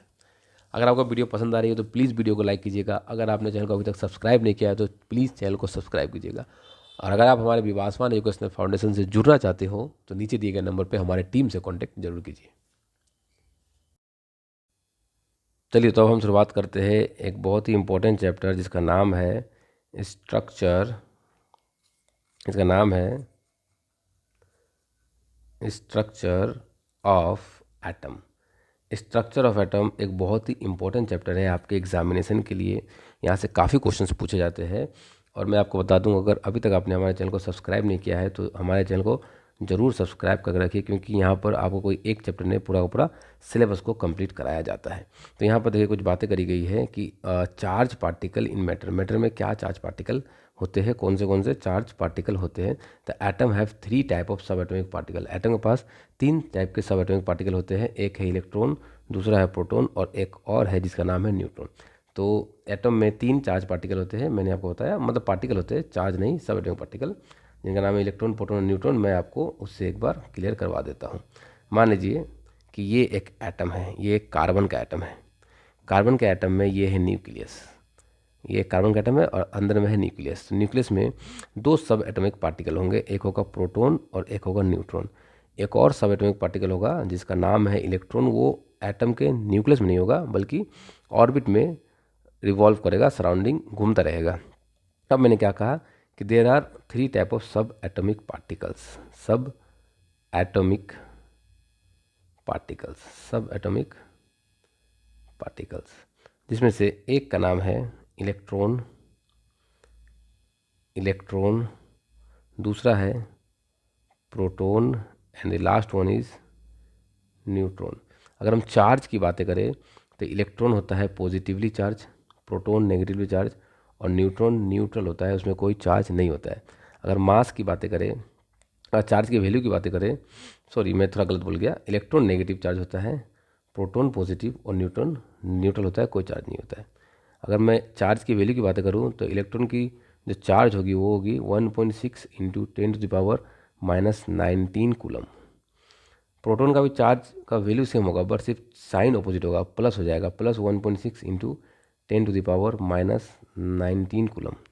और न्यूट्रॉन तो जीरो चार्ज है, न्यूट्रल चार्ज है। अगर मैं मास की बातें करूं तो इलेक्ट्रॉन का जो मास है वो होता है 9.1 इंटू 10⁻31 kg और प्रोटॉन का जो मास है वो होता है 1.6 इंटू 10⁻27 kg और प्रोटॉन का भी मास लगभग सेम ही होता है 1.6 इंटू 10⁻27 किलोग्राम। ये होते हैं किसके चार्ज, ये हो गए हमारे न्यूट्रॉन का चार्ज। तो इलेक्ट्रॉन, प्रोटॉन और न्यूट्रॉन को हमने समझ लिया। अब मैं क्या करता हूँ, आपको ऊपर जहाँ पर मैं था वहाँ लेके चलता हूँ और चीज़ों को और अच्छे से बेहतरीन तरीके से क्लियर करवाता हूँ। तो यहाँ क्या बोला गया, देखिए, electron are negatively charge, proton are positively charge and neutron have no charge. मैंने आपको बता दिया।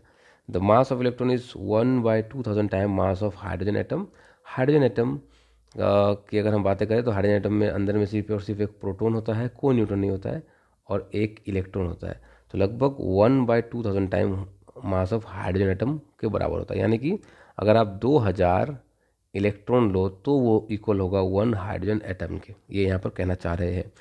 The mass of proton is equal to the mass of hydrogen atom. और मास ऑफ जो प्रोटॉन है, मास ऑफ प्रोटॉन वो मास ऑफ हाइड्रोजन एटम के equal ही होता है एंड इज टेकन 1 यूनिट। और एक मास ऑफ हाइड्रोजन को, मास ऑफ हाइड्रोजन को हम लोग 1 यूनिट लेके चलते हैं। The mass of neutron is equal to the mass of hydrogen और atom and is taken as 1 unit, और उसे भी हम 1 यूनिट ही कहते हैं। यानी कि आप कह सकते हो कि मास ऑफ प्रोटॉन और मास ऑफ न्यूट्रॉन और मास ऑफ हाइड्रोजन एटम और या फिर 1 यूनिट, ये सभी एक ही टर्म है, इनकी वैल्यू एक ही आएगी। अब हम बातें करते हैं ये जो सब एटॉमिक पार्टिकल है, इलेक्ट्रॉन, प्रोटॉन और न्यूट्रॉन, इनकी डिस्कवरी कैसे हुई, कैसे इनमें हम चीज़ों को समझेंगे और आगे बढ़ेंगे कि कैसे इनकी डिस्कवरी हुई। ठीक है, देखिए, कहानी है 1900 की। जे थॉमसन ने discover the presence of negatively charge particle call electron. तो जे थॉमसन साहब ने डिस्कवर किया, क्या डिस्कवर किया उन्होंने, इलेक्ट्रॉन को डिस्कवर किया। इन 1886 ई गोल्डस्टीन ने डिस्कवर किया radiation in gas discharge call canal ray. This canal ray positively charge, this later discover as the positively charge particle proton. तो आपको सिर्फ नाम याद रखना है कि जे थॉमसन साहब ने डिस्कवर किया, क्या डिस्कवर किया, इलेक्ट्रॉन को। ई गोल्डस्टीन साहब ने डिस्कवर किया किसे, प्रोटॉन को।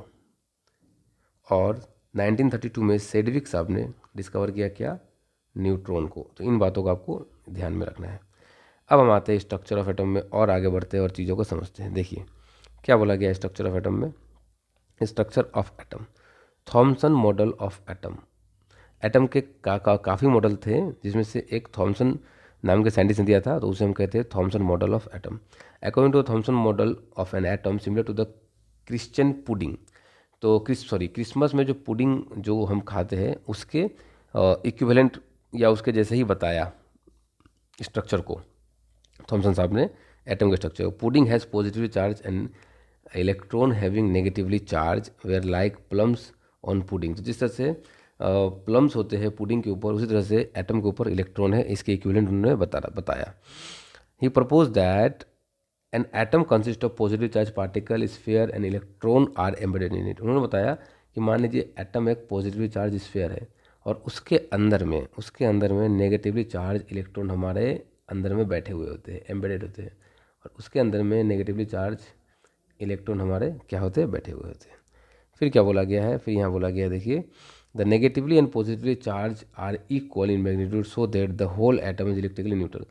तो देखिए जो अंदर में जो पॉजिटिव चार्ज है और जो नेगेटिव चार्ज है ये दोनों इक्वल है, तभी एटम एक इलेक्ट्रिकली न्यूट्रल है, वरना इलेक्ट्रिकली न्यूट्रल नहीं होता, वो एक आयन के जैसा बिहेव करता है। अब हम एक और मॉडल की ओर आगे बढ़ते हैं। तो अब हम बातें करेंगे एक और एटॉमिक मॉडल में जिसका नाम है Rutherford's model of an atom. Rutherford model of an atom. Rutherford alpha particle scattering experiment में क्या हुआ था, यहाँ आप चीज़ों को समझने की कोशिश कीजिए। Rutherford allow a beam of fast moving alpha particles having positively charge और fall on a thin gold foil. Rutherford ने अल्फा पार्टिकल्स को, पॉजिटिवली चार्ज अल्फा पार्टिकल को एक पतले से गोल्ड फॉइल में फेंका और उन्होंने ऑब्जर्व किया कि मैक्सिमम अल्फा पार्टिकल जो है वो सीधे चले गए। बहुत ही कम अल्फा पार्टिकल ऐसे थे जो स्ट्रेट गए मगर थोड़े से डिफ्लेक्ट हो गए, थोड़ा सा एंगल में, सम एंगल में, स्मॉल एंगल में, और बहुत ही कम ऐसे अल्फा पार्टिकल थे जो बिल्कुल रिबाउंड करके 180 डिग्री में घूम कर चले आए। देखिए मैक्सिमम अल्फा पार्टिकल सीधे चले गए, ये सीधे चले गए। कुछ कुछ है जो थोड़े से डेविएट करे, थोड़ा सा डेविएशन मिला इनमें, बहुत ज़्यादा नहीं, बहुत ही स्मॉल एंगल, और बहुत ही कम 1 आउट ऑफ 2000 जो है 180 डिग्री पे रिबाउंड करके चले आए, 180 डिग्री पे रिबाउंड करके चले आए। तो most of the particle undeflected चले गए, कुछ थोड़ा से डिफ्लेक्ट हुए और बहुत ही कम रिबाउंड करके चले आए।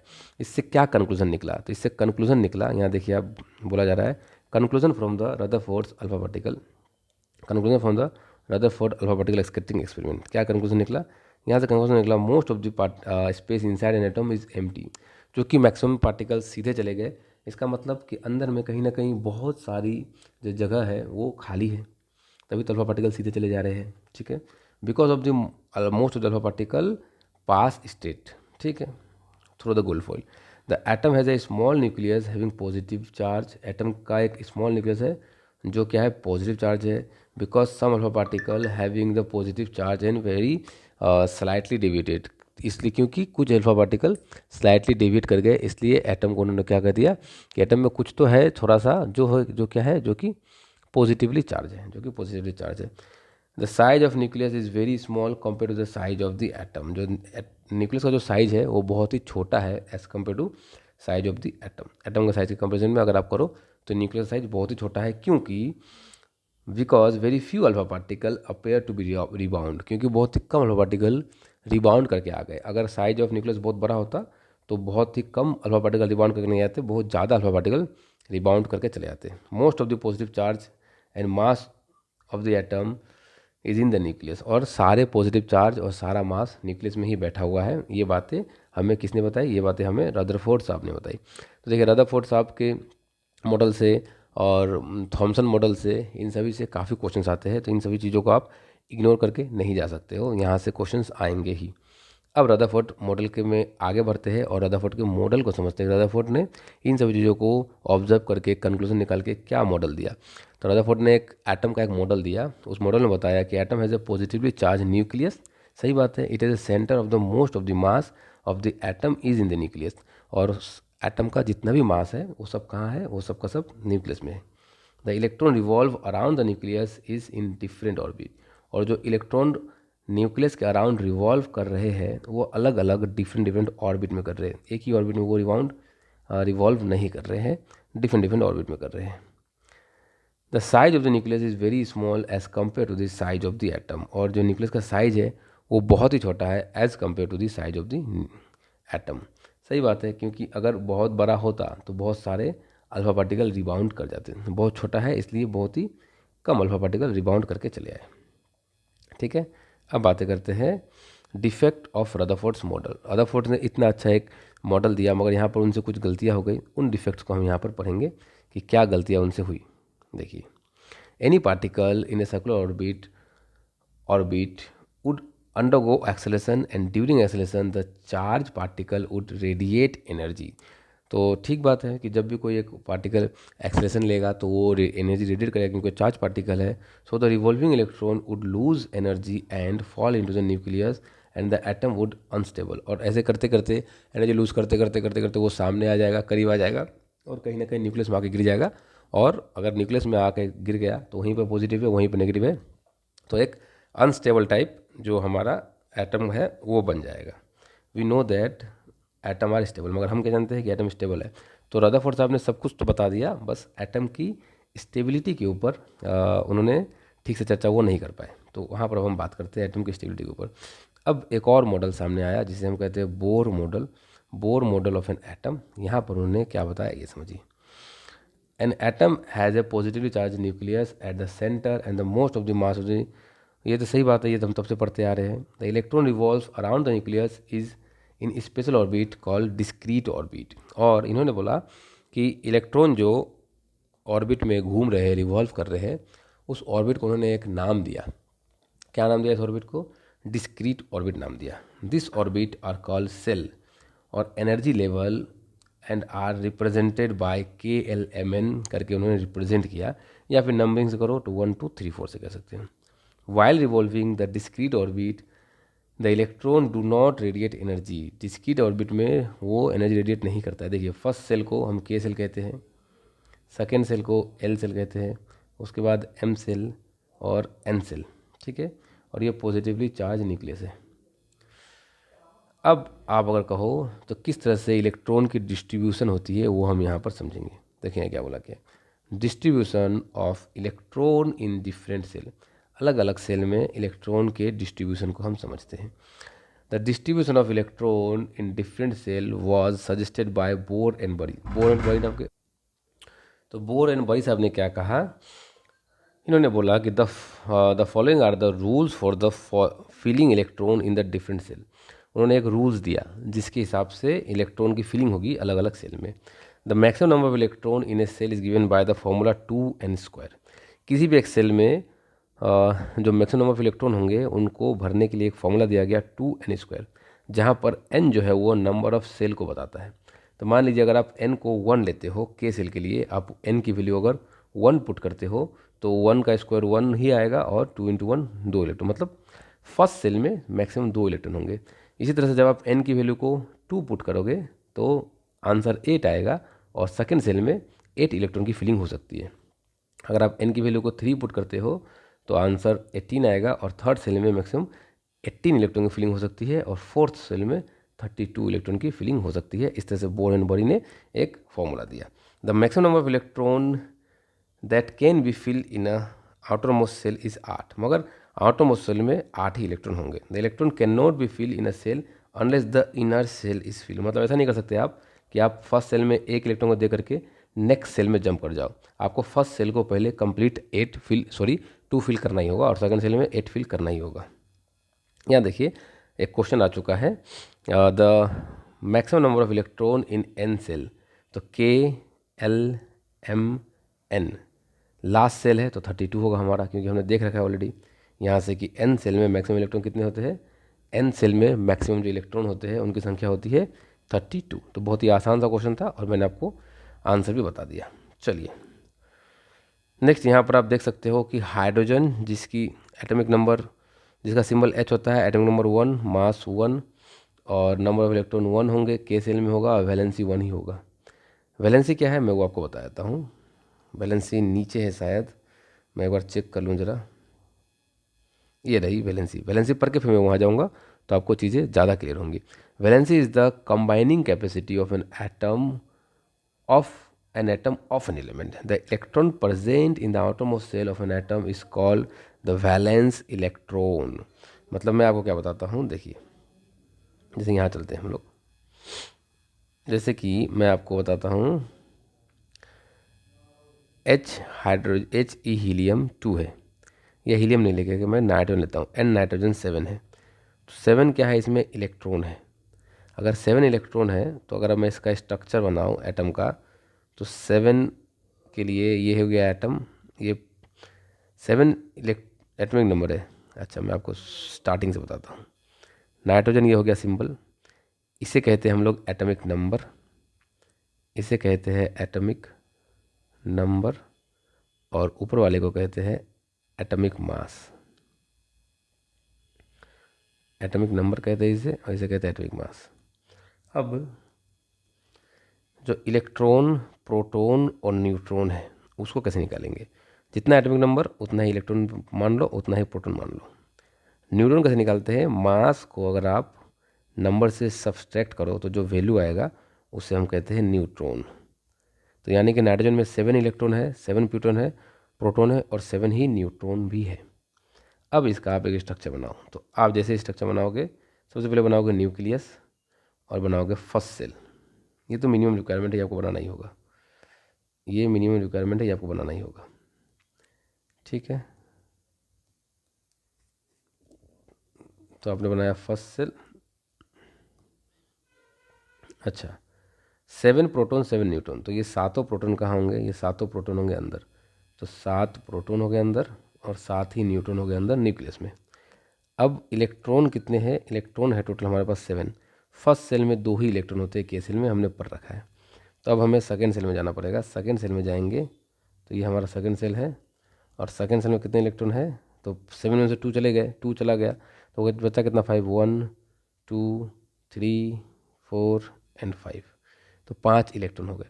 तो ये सबसे बाहर में जो इलेक्ट्रॉन्स है, द आउटर मोस्ट सेल वाले इलेक्ट्रॉन, आउटर मोस्ट सेल वाले इलेक्ट्रॉन, उनको कहेंगे हम वैलेंस इलेक्ट्रॉन। Valence electron. तो नाइट्रोजन के केस में वैलेंस इलेक्ट्रॉन कितने हैं? तो नाइट्रोजन के केस में वैलेंस इलेक्ट्रॉन कितने हैं? 5 है। अब वैलेंसी क्या होता है? हम जानते हैं कि फर्स्ट सेल में 2 इलेक्ट्रॉन होने चाहिए, सेकेंड में 8, मगर in case of nitrogen first shell में 2 इलेक्ट्रॉन है और सेकेंड में 5। और कितना मैं इसमें दे दूं तो ये 2,8 हो जाएगा, या फिर कितना हटा लूं तो सिर्फ 2 हो जाएगा, मतलब स्टेबल हो जाएगा। हर कोई स्टेबिलिटी गेन करना चाहता है, तो वैलेंसी स्टेबिलिटी से कहीं ना कहीं स्टेबिलिटी से हम पता करते हैं। तो अगर आप यहाँ पर 5 में 3 इलेक्ट्रॉन दे दो तो वो स्टेबल हो जाएगा, या फिर पाँचों के पाँचों इलेक्ट्रॉन को निकाल दो तो भी ये स्टेबल हो जाएगा। तो यानी कि सबसे आसान रास्ता होगा ये वाला, तो इसे हम कहेंगे वैलेंसी। तो वैलेंसी कितनी होगी? वैलेंसी वैलेंसी कितनी होगी फॉर नाइट्रोजन? नाइट्रोजन की वैलेंसी 3 होगी, +3 कह सकते हैं। नाइट्रोजन की वैलेंसी क्या होगी? +3। तो इस तरह से मैंने आपको वैलेंसी निकालना भी सिखा दिया। अब मैं आपको वैलेंसी को एक बार पढ़ा देता हूँ तो आपको चीज़ें समझ में आ जाएंगी। देखिए अब क्या बोला गया यहाँ पर, if an atom is the outermost shell is completely fill, they are inert और लीस्ट रिएक्टिव। अगर किसी एटम का आउटरमोस्ट सेल कम्प्लीटली फिल्ड है तो वो इनर्ट है और लीस्ट रिएक्टिव है, एंड देयर कंबाइनिंग कैपेसिटी और वैलेंसी इज 0। और उनके कंबाइनिंग कैपेसिटी या वैलेंसी 0 होंगे। हाँ, क्योंकि अगर कम्प्लीटली फिल्ड है तो फिर वैलेंसी 0 ही होगा। अब क्या बोला गया यहाँ पर, of the inert element helium मान लीजिए जिसके पास 2 इलेक्ट्रॉन्स है, the outer most shell of the atom of other element having 8 electron in their outer most shell. मतलब जो भी बाकी इनर्ट है हीलियम को छोड़कर उनके पास आउटर मोस्ट सेल में 8 इलेक्ट्रॉन मिनिमम होने चाहिए, मगर हीलियम के पास 2 है फिर भी वो इनर्ट है। The atom having 8 electron in the outer most shell is called octet configuration. 8 electron हो पाना आउटर मोस्ट सेल में, इसको हम कहते हैं ऑक्टेट कॉन्फिगरेशन, और ऐसे एटम को स्टेबल माना गया है। If an atom's outer most shell is not completely filled, it is not stable, is will try to attain stability by losing और गेनिंग और शेयरिंग इलेक्ट्रॉन। और उसी बात को मैंने ऊपर समझाया आपको कि अगर किसी के पास 8 इलेक्ट्रॉन नहीं है तो या तो वो लूज़ करना चाहेगा या तो गेन करना चाहेगा, और स्टेबिलिटी को गेन करना चाहेगा, कैसे भी करके स्टेबिलिटी तक पहुंचना चाहेगा। और उसी को हम क्या कह देते हैं? वैलेंसी। तो कहीं ना कहीं वैलेंसी हमारा खत्म हो चुका है। आप अगर इस बात को पढ़ोगे तो आपको पता चलेगा कि हाँ, सभी बातें सेम ही कही गई है जो कि मैंने आपको अभी भी बताई। अब मैं आपको यहाँ से इस वाली लाइन को पढ़ा देता हूँ तो आपको चीज़ें क्लियर हो जाएंगी। जैसे मैंने बताया नाइट्रोजन के केस में, नाइट्रोजन का symbol N, atomic number 7, number of proton भी 7, नंबर ऑफ न्यूट्रॉन भी 7, नंबर ऑफ इलेक्ट्रॉन भी 7, इलेक्ट्रॉनिक कन्फिगरेशन 2,5 मैंने वो बताया, और वैलेंसी 3। अगर आप देखो तो मैंने इन सभी बातों को आपको बता दिया है। कहाँ गया, कहाँ गुम हो जा रहे हो तुम? ये रहा, 2,5 इज द इलेक्ट्रॉनिक कॉन्फ़िगरेशन। मैं किसी एक का निकाल लेता हूँ, सोडियम 11 का निकाल लेता हूँ सबसे अच्छा। Na symbol sodium, atomic number 11, atomic mass 23। तो मैंने बताया आपको ये क्या है, ये है एटॉमिक नंबर, जेड से डिनोट करते हैं। ये है एटॉमिक मास, ए से डिनोट करते हैं। तो जैसे ही आप नंबर ऑफ इलेक्ट्रॉन को कैलकुलेट करना चाहोगे तो एटॉमिक नंबर के बराबर आएगा, नंबर ऑफ प्रोटॉन भी एटॉमिक नंबर के बराबर आएगा। नंबर ऑफ न्यूट्रॉन के लिए आपको मास से नंबर को सब्सट्रैक्ट करना होगा, दैट इज़ 23 से 11 को सब्सट्रैक्ट करना होगा और आपका आंसर आएगा 12। तो नंबर ऑफ न्यूट्रॉन की जो वैल्यू होगी वो 12 होगी। अब आप एक स्ट्रक्चर बनाओ एटम का। ये रहा न्यूक्लियस, ये रहा फर्स्ट सेल, ये रहा सेकेंड सेल। मैं जानता हूँ कि ये 3 सेल वाले होंगे तो मैं 3 सेल पहले ही बना लेता हूँ मेरे कन्वीनियंट के लिए, मगर आप लोग ऐसा मत करिए। आप लोग अगर बिगनर्स है तो आपको धीरे धीरे ही आगे बढ़ना है। अंदर में 12 न्यूट्रॉन, तो न्यूट्रॉन हो गए 12, प्रोटॉन हो गए 11, हो गया न्यूट्रॉन प्रोटॉन की फिलिंग हो गई। अब मैं जानता हूँ कि फर्स्ट सेल में 2 इलेक्ट्रॉन होंगे, तो फर्स्ट सेल में 2 इलेक्ट्रॉन, सेकेंड में 8, तो 2 और 8 चले गए तो बचे कितने, 1। तो इसे हम कहते हैं इलेक्ट्रॉनिक कॉन्फ़िगरेशन। इसे हम क्या कहते हैं, इसे हम कहते हैं इलेक्ट्रॉनिक कॉन्फ़िगरेशन। ठीक है, तो फर्स्ट सेल में 2 इलेक्ट्रॉन की फिलिंग होगी, सेकेंड में 8, 1 2 3 4, मैं गलत कर दिया, 1 2 3 4 5 6 7 8, लास्ट में बच गए एक, तो ये रहा एक। अब ये क्या चाहता है कि मैं 2 तरह से स्टेबल बनूँ, 2,8,1 है। एक तो ये इस 1 को छोड़ के 2,8 बन जाए, या फिर ये 7 को गेन करके 2,8,8 बन जाए। तो अब आप ही सोचो कौन सा रास्ता आसान होगा। तो 1 को छोड़ के 2,8 बनना ज़्यादा आसान होगा। तो जो -1 होगी वो उसकी वैलेंसी होगी। तो वैलेंसी कितने हो गए, 1। तो अब हम अगर पढ़ेंगे इसे, सोडियम को, Na सोडियम, दूसरे कलर का पेन ले लेता हूँ, sodium Na, number of electron 11, proton 11, neutron 12, atomic number 11, number of electron sorry atomic number 11, ठीक है, number of electron 11, electronic configuration 2,8,1 और वैलेंसी 1। तो मैंने आपको कम्प्लीटली एक्सप्लेन कर दिया। अगर आप इस स्लाइड को पढ़ोगे तो आपको चीज़ें धीरे धीरे क्लियर होती जाएंगी। मैंने आपको कम्प्लीटली एक्सप्लेन किया है इस चैप्टर को। चैप्टर थोड़ा लेंदी हो रहा है मगर आपको सीखने को ज़रूर मिल पा रहा होगा, इस बात को आप समझेंगे। ये रहे सभी के सभी एटम के स्ट्रक्चर। आपको ये पीडीएफ हमारे टेलीग्राम चैनल पे प्रोवाइड कर दिया जाएगा। आप टेलीग्राम चैनल से इन सभी पीडीएफ्स को डाउनलोड करके एक बार जरूर रीड कीजिए। अगर आप एक बार रीड करेंगे तो आपको चीज़ें और भी बेहतरीन तरीके से क्लियर होती जाएंगी। अगर आपको फिर भी समझ में ना आए तो आप हमें हमारे कमेंट बॉक्स में कमेंट कर सकते हैं। मैं जिस टॉपिक में आपको डाउट होगा उस टॉपिक में आपको एक वीडियो बनाकर जरूर दिखाऊंगा। ये क्वेश्चन आपके होमवर्क के फॉर्म में रहेगा। आप टेलीग्राम चैनल से पीडीएफ को डाउनलोड करके होमवर्क को जरूर सॉल्व करने की कोशिश करिए। चलिए आगे बढ़ते हैं। और यहाँ पर इन सभी चीज़ों को मैंने पढ़ा रखा है। अब मैं इन बातों को भी पढ़ा दूँ क्योंकि मैंने ऑलरेडी इसको करवा रखा है, तो सिर्फ मैं इसको रीड करूँगा फिर भी काम हो जाएगा। Atomic number and mass number क्या होता है। एटॉमिक नंबर को जेड से डिनोट करते हैं, मास नंबर को ए से करते हैं। Atomic number number of proton के बराबर होता है और मास नंबर प्रोटॉन और न्यूट्रॉन के सब प्रोटॉन और न्यूट्रॉन के एडिशन के बराबर होता है, उनके सम के बराबर होता है। मैंने आपको बता दिया ऑलरेडी, ये मैंने एग्जांपल लेकर के भी इन सभी चीज़ों को मैंने आपको करवा रखा है, ऐसी कोई बात नहीं है। एक बहुत इंपॉर्टेंट पार्ट आ चुका है हमारे सामने जिसको हम कहते हैं आइसोटोप, आइसोटोन एंड आइसोबार। यहाँ से क्वेश्चंस काफ़ी टाइम पूछे जाते हैं। तो आइसोटोप्स क्या है। Isotopes are atom of the same element having same atomic number but different atomic mass. मतलब एक ही एटम है, देखिए सॉरी एक ही एलिमेंट है, हाइड्रोजन हाइड्रोजन हाइड्रोजन, मगर एटम अलग है। और यहाँ पर atomic number 1 1 1 but atomic mass जो वो डिफरेंट है 1 2 3। तो जब नंबर सेम हो और मास डिफरेंट हो तो ऐसे एलिमेंट को हम, ऐसे एलिमेंट के एटम को हम कहते हैं आइसोटोपिक एलिमेंट। ठीक है, जैसे कार्बन के केस में देखिए दोनों में एटॉमिक नंबर 6 मगर मास 12 और 14, तो ये क्या है, आइसोटोप्स ऑफ कार्बन है। यहीं पर ये क्लोरीन के आइसोटोप्स को दिखाया गया है। आइसोटोप्स हो चुके हमारे, बचे आइसोबार। आइसोबार क्या है, isobar of atom of different element having different atomic number but same atomic mass number. मतलब क्या, मास जो है वो सेम होगा मगर नंबर डिफरेंट होगा, तो इसको हम कहेंगे आइसोबार। और एलिमेंट भी अलग हो गए, एटम ऑफ डिफरेंट एलिमेंट, इस बात को याद रखना है। एलिमेंट सेम नहीं होगा, एलिमेंट अलग होगा, वहाँ पर एलिमेंट सेम था। इसी के साथ हमारा ये खत्म होता है। आइसोटोन आइसोबार भी हो गया हमारा, आइसोटोप आइसोबार हो गया।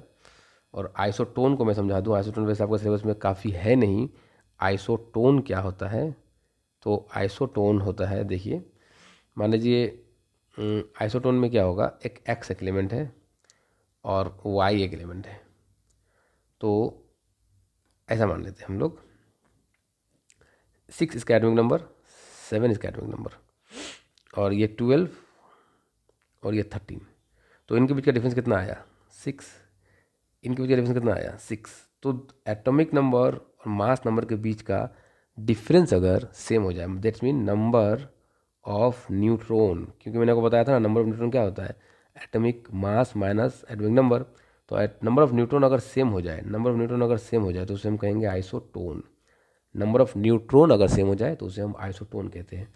तो इसी के साथ हमारा स्ट्रक्चर ऑफ एटम का चैप्टर खत्म हुआ।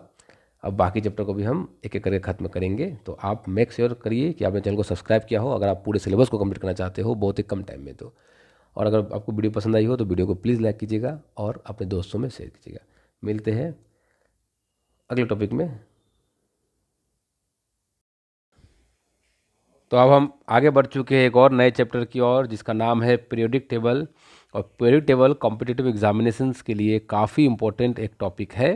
यहाँ से क्वेश्चंस काफ़ी बार आते हैं। अगर यहाँ से क्वेश्चन डायरेक्टली ना भी पूछे जाए तो फिर भी एटलीस्ट यहाँ से कहीं ना कहीं जो वैल्यूज़ होते हैं, एटॉमिक मास, एटॉमिक नंबर वगैरह या फिर वैलेंसी वगैरह, इनसे कहीं ना कहीं घूम फिर के क्वेश्चन आने की संभावनाएं बढ़ जाती है। तो चलिए पीरियोडिक टेबल को हम डिटेल में समझते हैं। और अगर अभी तक आपने हमारे चैनल को सब्सक्राइब नहीं किया है तो प्लीज़ हमारे चैनल को सब्सक्राइब कीजिए। और अगर आपको वीडियो पसंद आ रही हो तो प्लीज़ वीडियो को लाइक भी कीजिएगा। चलिए स्टार्ट करता हूँ। ये देखिए एक बेसिक पीरियोडिक टेबल है, इस पर मैं आऊँगा, इस पर मैं बातें करूँगा।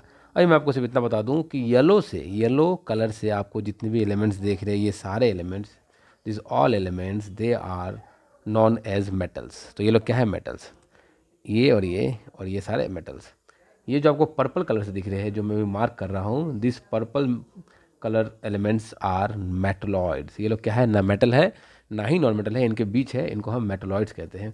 और जितने भी ग्रीन कलर के हैं ये सभी क्या है? ये सभी नॉन मेटल है। चलिए आगे बढ़ते हैं। अब यहाँ पर मैंने सिर्फ वहाँ पर थोड़ी सी बातों को बताया, मैं उस पर आऊँगा और पीरियोडिक टेबल को हम बहुत ही डिटेल में, बहुत ही अच्छे से, बहुत ही बेहतरीन तरीके से समझेंगे। पहले मैं उससे पहले कुछ कुछ बातों को समझा दूँ, इंट्रोडक्शन में आपको समझा दूँ ताकि आपको चीज़ें समझने में आसानी हो। सबसे पहले हम इंट्रोडक्शन में समझते हैं कि the periodic table is made up of rows of element and column. तो पीरियोडिक टेबल में रॉ होते हैं एंड एलिमेंट कॉलम होते हैं। The element is identified by the chemical symbol. और हर एक सिंबल को एक केमिकल सिंबल से आइडेंटिफाई किया जाता है। जैसे कार्बन एक एलिमेंट है और इसको एक सिंबल से आइडेंटिफाई किया जाएगा, जो कि सिंबल है हमारा सी। ठीक है। The number above the symbol is the atomic number and the number below the symbol is the rounded off atomic weight. मैं ऐसे ही कर सकता हूँ, मैं नीचे वाले को एटॉमिक नंबर लिख देता हूँ और ऊपर वाले को एटॉमिक वेट लिख देता हूँ, जो कि हमारे स्ट्रक्चर ऑफ एटम वाले चैप्टर में आपने पढ़ाई कर रखी है। अगर आपने इस वीडियो के स्टार्टिंग वाले पार्ट्स को और अगर स्ट्रक्चर ऑफ एटम वाले पार्ट को नहीं देखा है तो स्ट्रक्चर ऑफ एटम वाले पार्ट को भी जरूर देखिए। चलिए आगे बढ़ते हैं। द रो, और जो रो है उन्हें कहा जाता है पीरियड, और जो कॉलम है उन्हें कहा जाता है ग्रुप। तो यानी कि अगर मैं पीरियोडिक टेबल में दोबारा जाऊँ, जो कि ऊपर छूट चुका है, तो देखिए मैं आपको दोबारा इस चीज़ को क्लियर कर देता हूँ, क्योंकि मैंने आपको इन चीज़ों को समझा दिया। तो मैं इसे क्लियर करके आपको समझाता हूँ, चीज़ों को समझाने की कोशिश करता हूँ। समझिए, देखिए ये है रो, एक रो, दो रो, तीसरा रो, चौथा रो, पांचवा रो, छठा रो और सातवां रो।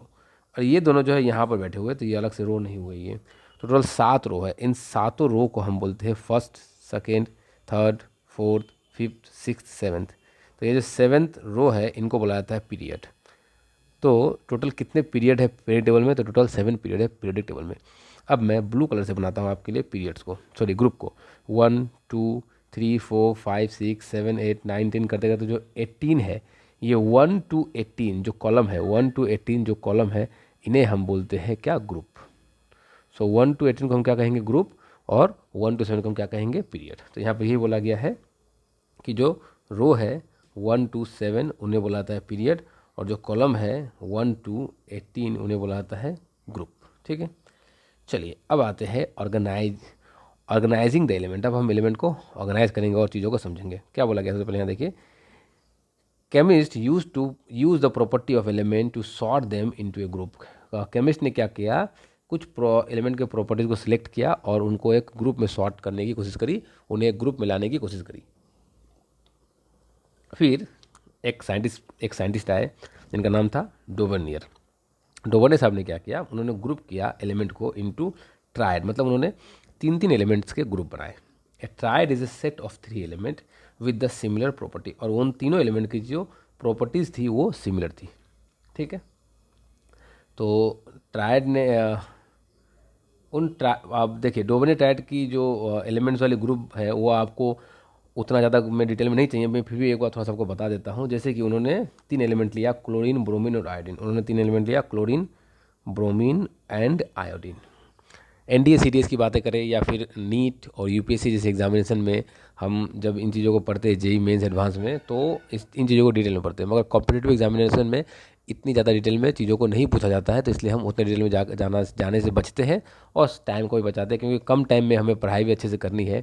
कहीं ना कहीं हमारी एफिशिएंसी अच्छी नहीं चाहिए। एफिशिएंसी को बरकरार रखने के लिए मैं इन चीज़ों को थोड़ा सा कम भी समझाऊंगा, लेकिन हाँ, ये चीज़ें आती भी कम एग्जाम में, तो आपको ज़्यादा सोचने की ज़रूरत नहीं पड़ेगी।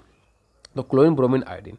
तो क्लोरीन का जो एटॉमिक मास है वो है 35, ब्रोमीन का है जो है वो है लगभग 80 है, मैं लगभग मानता हूँ 80, और आयोडीन का जो है वो है लगभग 126। तो अब यहाँ पर क्या बोला जाता है कि आप तीन एलिमेंट लेंगे, तीनों की प्रॉपर्टीज सेम होनी चाहिए, और फर्स्ट वाले का और लास्ट वाले का एटॉमिक मास को आप जोड़ लो, ऐड कर लो, और उनका मीन ले लो, टू से डिवाइड दे दो, तो कितना हो जाएगा 6, 5, 11 का 1, हाथ में बचा 2, 3 और ये 2 5 और एक 6 और ये एक 1, 1/2। अब आप लगभग इसको मान लो 80 ही मान लो, मतलब 80.5 होगा तो मैं इसको 80 मानता हूँ, तो लगभग 80।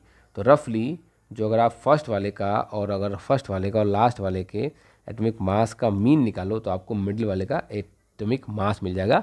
ये हमें डोवर्नियर ट्रायड साहब ने बताया था, और इसे हम डोवर्नियर ट्रायड के लॉ से भी जानते हैं, इस नाम से भी जानते हैं। अब आते हैं मेंडलीव पीरियोडिक टेबल के ऊपर। In 1869 a Russian chemist and a teacher publish a table of element. एक रशियन केमिस्ट और एक टीचर थे जिन्होंने एक सभी एलिमेंट को सजा करके एक टेबल बनाया और उसे पब्लिश किया। Mendeleev arrange the element in the periodic table in increasing atomic mass. तो मेंडलीव ने जो भी एलिमेंट को सजाया उन्हें इंक्रीजिंग एटॉमिक मास के बेसिस पर सजाया, ना कि एटॉमिक नंबर के बेसिस पे। आज के जो पीरियोडिक टेबल है और वहाँ पर जो एलिमेंट है वो इंक्रीजिंग एटॉमिक नंबर के बेसिस पे अरेंज है, ना कि एटॉमिक मास के बेसिस पे। इस बात को आपको समझना है, ठीक है। अब आते हैं हेनरी मॉजली नाम के साइंटिस्ट। इन्होंने क्या करा, 1913 की कहानी है। Through his work with x-ray he determine the actual nuclear charge. उन्होंने क्या किया, एक्चुअल न्यूक्लियर चार्ज को डिटरमाइन किया, एटॉमिक नंबर को डिटरमाइन किया किसी भी एक एलिमेंट का। He arrange the element in order to increasing atomic number. और इन्होंने चीज़ों को, एलिमेंट को अरेंज किया इंक्रीजिंग एटॉमिक नंबर के बेसिस पे। और कहीं ना कहीं आज भी जो पीरियोडिक टेबल हम काम में लेते हैं वो इंक्रीजिंग एटॉमिक नंबर के बेसिस पे ही चीज़ों को हमने सजा के रखा है। ये कहानी कब की थी, 1887 से 1950 तक की। आज आते हैं हमारे पीरियोडिक टेबल में। तो सबसे पहले आता है पीरियोडिक लॉ। पीरियोडिक लॉ का क्या कहना है, इस बात को आप समझिए। देखिए बोला क्या है, in the modern periodic table the element are arrange in the increasing atomic number. तो इस बात को आपको याद रखनी है कि आज का जो पीरियोडिक टेबल है उसमें जो एलिमेंट अरेंज है वो एटॉमिक नंबर के बेसिस पर अरेंज है, ना कि एटॉमिक मास के, इंक्रीजिंग एटॉमिक मास के बेसिस पे। Periodic law state that when elements are arranged in order of increasing atomic number, there is a periodic repetition of physical and chemical property। तो जब भी आप कई सारे एलिमेंट को इंक्रीजिंग एटॉमिक मास के बेसिस पे अरेंज करोगे तो आपको जो प्रॉपर्टीज़ है उनमें रिपीटेशन देखने को मिलेगी, ठीक है। ये बोलना चाहा इन लोगों ने। The element can be group into 3 broad classes. तो एलिमेंट को 3 ब्रॉड क्लासेस में क्लासीफाई किया गया उनके जनरल प्रॉपर्टीज़ को देखते हुए। जो 3 क्लासेस है उसमें एक है मेटल, दूसरा नॉन मेटल और तीसरा दोनों का बीच वाला मेटलॉइड। क्या होते हैं मेटल, कहाँ पाए जाते हैं, मतलब पीरियोडिक टेबल में मैंने आपको दिखा दिया, मैंने आपको नॉन मेटल भी दिखा दिया और मैंने आपको मेटलॉइड्स भी दिखा दिया। यहाँ आप दोबारा देख सकते हो, ये जो ब्रिक कलर का है ये सभी है क्या, ये सभी हमारे हैं मेटल्स। ये जो है ग्रीनिश कलर का ये है नॉन मेटल, और ये जो है ये हमारा है ये है मेटलॉइड्स, और ये है हमारा नॉन मेटल, ठीक है। चलिए अब हम चीज़ों को और से समझते हैं। प्रॉपर्टीज़ ऑफ मेटल को एक्चुअली में हम लोग मेटल वाले चैप्टर में, metal and non metal chapter में और डिटेल में पढ़ेंगे। यहाँ पर चूंकि आ चुका है तो थोड़ी सी बात इस पर हम लोग जरूर करेंगे। मेटल और good conductor of heat and electricity, सही बात है, सभी को पता है। मेटल शाइनी होते हैं, डक्टाइल होते हैं, इनको आप खींच के वायर बना सकते हो। मेलिएबल है, मतलब आप इनको पतले पतले सीट बना सकते हो। Chemical property of metal, it's reaction with water which result in corrosion, आपको सभी को पता है इन सब बातों को। और मेटल सॉलिड होते हैं रूम टेम्परेचर में, सिर्फ एक को छोड़ करके, जिसका नाम है मरकरी। अगर हम नॉन मेटल के बारे में कुछ बातें करें तो क्या है वो बातें, मैं आपको दोबारा बताता हूँ कि मेटल और नॉन मेटल का एक चैप्टर ही आता है आपके सिलेबस में। तो मेटल एंड नॉन मेटल के चैप्टर में हम इन बातों को डिटेल में पढ़ेंगे, काफ़ी डिटेल में पढ़ेंगे, फिर भी यहाँ पर हम थोड़ी सी बातों को कर लेते हैं। जो नॉन मेटल होते हैं वो क्या होते हैं, पुअर कंडक्टर होते हैं, किसके, हीट एंड इलेक्ट्रिसिटी के, ये बात आप लोग जानते हो।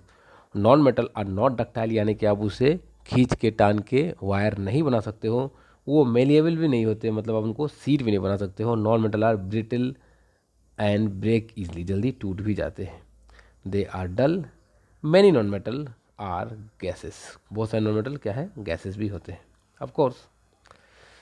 प्रॉपर्टी ऑफ मेटलॉइड्स, कहीं ना कहीं इनकी प्रॉपर्टी मेटल और नॉन मेटल के बीच की होगी, तो मेटलॉइड्स क्या है वो भी हम समझते हैं। मेटलॉइड्स मेटल लाइक, मेटलॉइड्स का मतलब ही होता है मेटल लाइक, है property of both metal and non metal, इनकी प्रॉपर्टी सिमिलर होती है मेटल के साथ भी और कुछ हद तक नॉन मेटल के साथ भी। They are solid that can be shiny और डल, वो डल भी हो सकते हैं और चमकदार भी हो सकते हैं। They conduct heat and electricity better than non metal, मतलब नॉन मेटल से अच्छा हीट और इलेक्ट्रिसिटी को कंडक्ट करेंगे, बेटर देन नॉन मेटल, मगर उतना भी ज़्यादा अच्छा नहीं कि ये मेटल को बीट कर जाए। मतलब हीट और इलेक्ट्रिसिटी को कंडक्ट तो करेंगे मगर इतना भी ज़्यादा अच्छा नहीं कि वो मेटल को भी बीट कर जाए। They are ductile and malleable, तो ये डक्टाइल होते हैं और मेलिएबल होते हैं। अब मैंने आपको जो बताया पीरियड, जो 7 पीरियड थे 1 से लेकर के 7 तक, मैंने आपको उनको बताया 1 to 7, और मैंने आपको ये बताया कि 1 to 18 ग्रुप है। अब पीरियड और ग्रुप में एक कंपैरिजन यहाँ पर दिया गया है, हमें समझते हैं। कॉलम में पाए जाते हैं ये एलिमेंट कॉल ग्रुप और फैमिलीज, ये हॉरिजॉन्टल रोज में पाए जाते हैं, इनको बुलाता है period. Element in each group have similar but identical properties, similar but not identical properties, अच्छा वो सिमिलर होते हैं मगर उनकी प्रॉपर्टीज आइडेंटिकल नहीं होती हैं। The element in each period are not alkali in properties, sorry alkali बोल रहा हूँ मैं, एलाइक इन प्रॉपर्टीज। एल्काली वो कहीं ना कहीं पीरियोडिक टेबल पढ़ाते पढ़ाते वो दिमाग में आ जाता है, alkali metal, alkaline earth metal वगैरह। एग्जाम्पल के लेंगे तो हम अगर ग्रुप में लेंगे तो ग्रुप में आप नीचे आओगे, ऊपर से नीचे आओगे, तो मान लो तो यहाँ आप यहाँ से मान लो sodium, lithium, potassium, rubidium, caesium, francium, ये ग्रुप 1 के सॉफ्ट एंड शाइनी मेटल है, और इसमें ये इन बातों में सिमिलरिटी नहीं होगी। In fact the properties change greatly across even the row, आप जैसे से आगे बढ़ोगे रो में प्रॉपर्टीज चेंज होते जाएंगे, मतलब शुरू वाला अगर मेटल होगा तो पीछे में गैस भी हो सकता है, तो प्रॉपर्टी तो चेंज हो रही है। All metal in A group have the same number of valence electron, बिल्कुल सही बात है कि एक ग्रुप में चाहे आप लिथियम लो, पोटेशियम लो, रूबिडियम लो, सीजियम लो, फ्रांसियम लो, सभी के पास एक ही वैलेंस इलेक्ट्रॉन होगा, यानी कि जो वैलेंस इलेक्ट्रॉन होती है उनकी संख्या फिक्स होती है। यहाँ पर ऐसा सीन नहीं है, वैलेंस इलेक्ट्रॉन सेम नहीं होगा बल्कि डिफरेंट होगा। ठीक है, चलिए अब एक एलिमेंट को उठाते हैं पीरियोडिक टेबल में से और इनको समझते हैं। सबसे पहले इस एलिमेंट को उठाता हूँ मैं, हाइड्रोजन को, सबसे पहले मैं इस एलिमेंट को उठाता हूँ हाइड्रोजन को और इसे समझता हूँ। हाइड्रोजन को जब मैंने उठाया तो यहाँ पर देखा, क्या देखा, कहाँ गया हाइड्रोजन, देखिए मैं आपको पहले समझा दूँ चीज़ों को, फिर मैं आपको आगे चलते चलते और भी चीज़ों को समझाऊँगा। ठीक है, अच्छी बात है। चलिए हाइड्रोजन में बातें करते हैं। हाइड्रोजन क्या बोला गया है, देखिए हाइड्रोजन पे बोला गया है कि the hydrogen is a square seat stop a one group 1A1, but it is not a member of this group. Hydrogen is in the class to its own, मतलब हाइड्रोजन का एक ऐसा प्रॉपर्टी है, आप हाइड्रोजन को group 1 में भी रख सकते हो, ग्रुप 17 में भी रख सकते हो, मगर हाइड्रोजन कहीं पर भी ठीक ठाक से सेट नहीं होता, या फिर कह सकते हैं दोनों जगह पर सेट भी हो जाता है। तो हाइड्रोजन का एक अपना ही क्लास है, अपना ही ग्रुप है। It is a gas at room temperature. Normally hydrogen क्या होता है, नॉर्मली हाइड्रोजन गैस होता है, क्योंकि ये हाइड्रोजन है। अगर आप इसका एटॉमिक स्ट्रक्चर देखो, जो कि मैंने आपको एटॉमिक स्ट्रक्चर चैप्टर में पढ़ा रखा है, तो 1 प्रोटॉन होंगे, न्यूट्रॉन होगा नहीं, और एक ही सेल होगा और एक ही इलेक्ट्रॉन होगा। तो अगर आप देखो तो इसके पास एक प्रोटॉन है और एक ही इलेक्ट्रॉन है in its one and only one energy level, अगर एक ही इलेक्ट्रॉन तो एक ही इलेक्ट्रॉन जंप कर पाएगा तो एनर्जी लेवल भी वन ही होगा। Hydrogen only need to electron to fill up its valence shell, तो हाइड्रोजन को एक और इलेक्ट्रॉन चाहिए अपने वैलेंस शेल को फिल करने के लिए, तो हाइड्रोजन की जो वैलेंसी हो गई वो भी कितनी हो गई, वन, +1 बोल सकते हो आप कि हाइड्रोजन की वैलेंसी कितनी होती है, +1। अब अलग अलग एलिमेंट को क्लासीफाई किया गया है।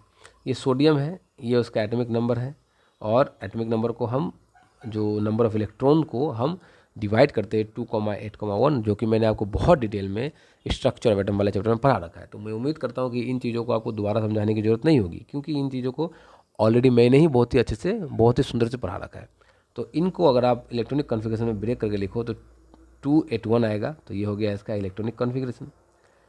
23 के आसपास होता है इनका एटॉमिक मास, और ये है इसका एलिमेंट सिंबल या एलिमेंटल सिंबल भी बोल सकते हैं। ठीक है, इस तरह से सभी एलिमेंट को दिए गए होते हैं कहाँ पर, पीरियोडिक टेबल में।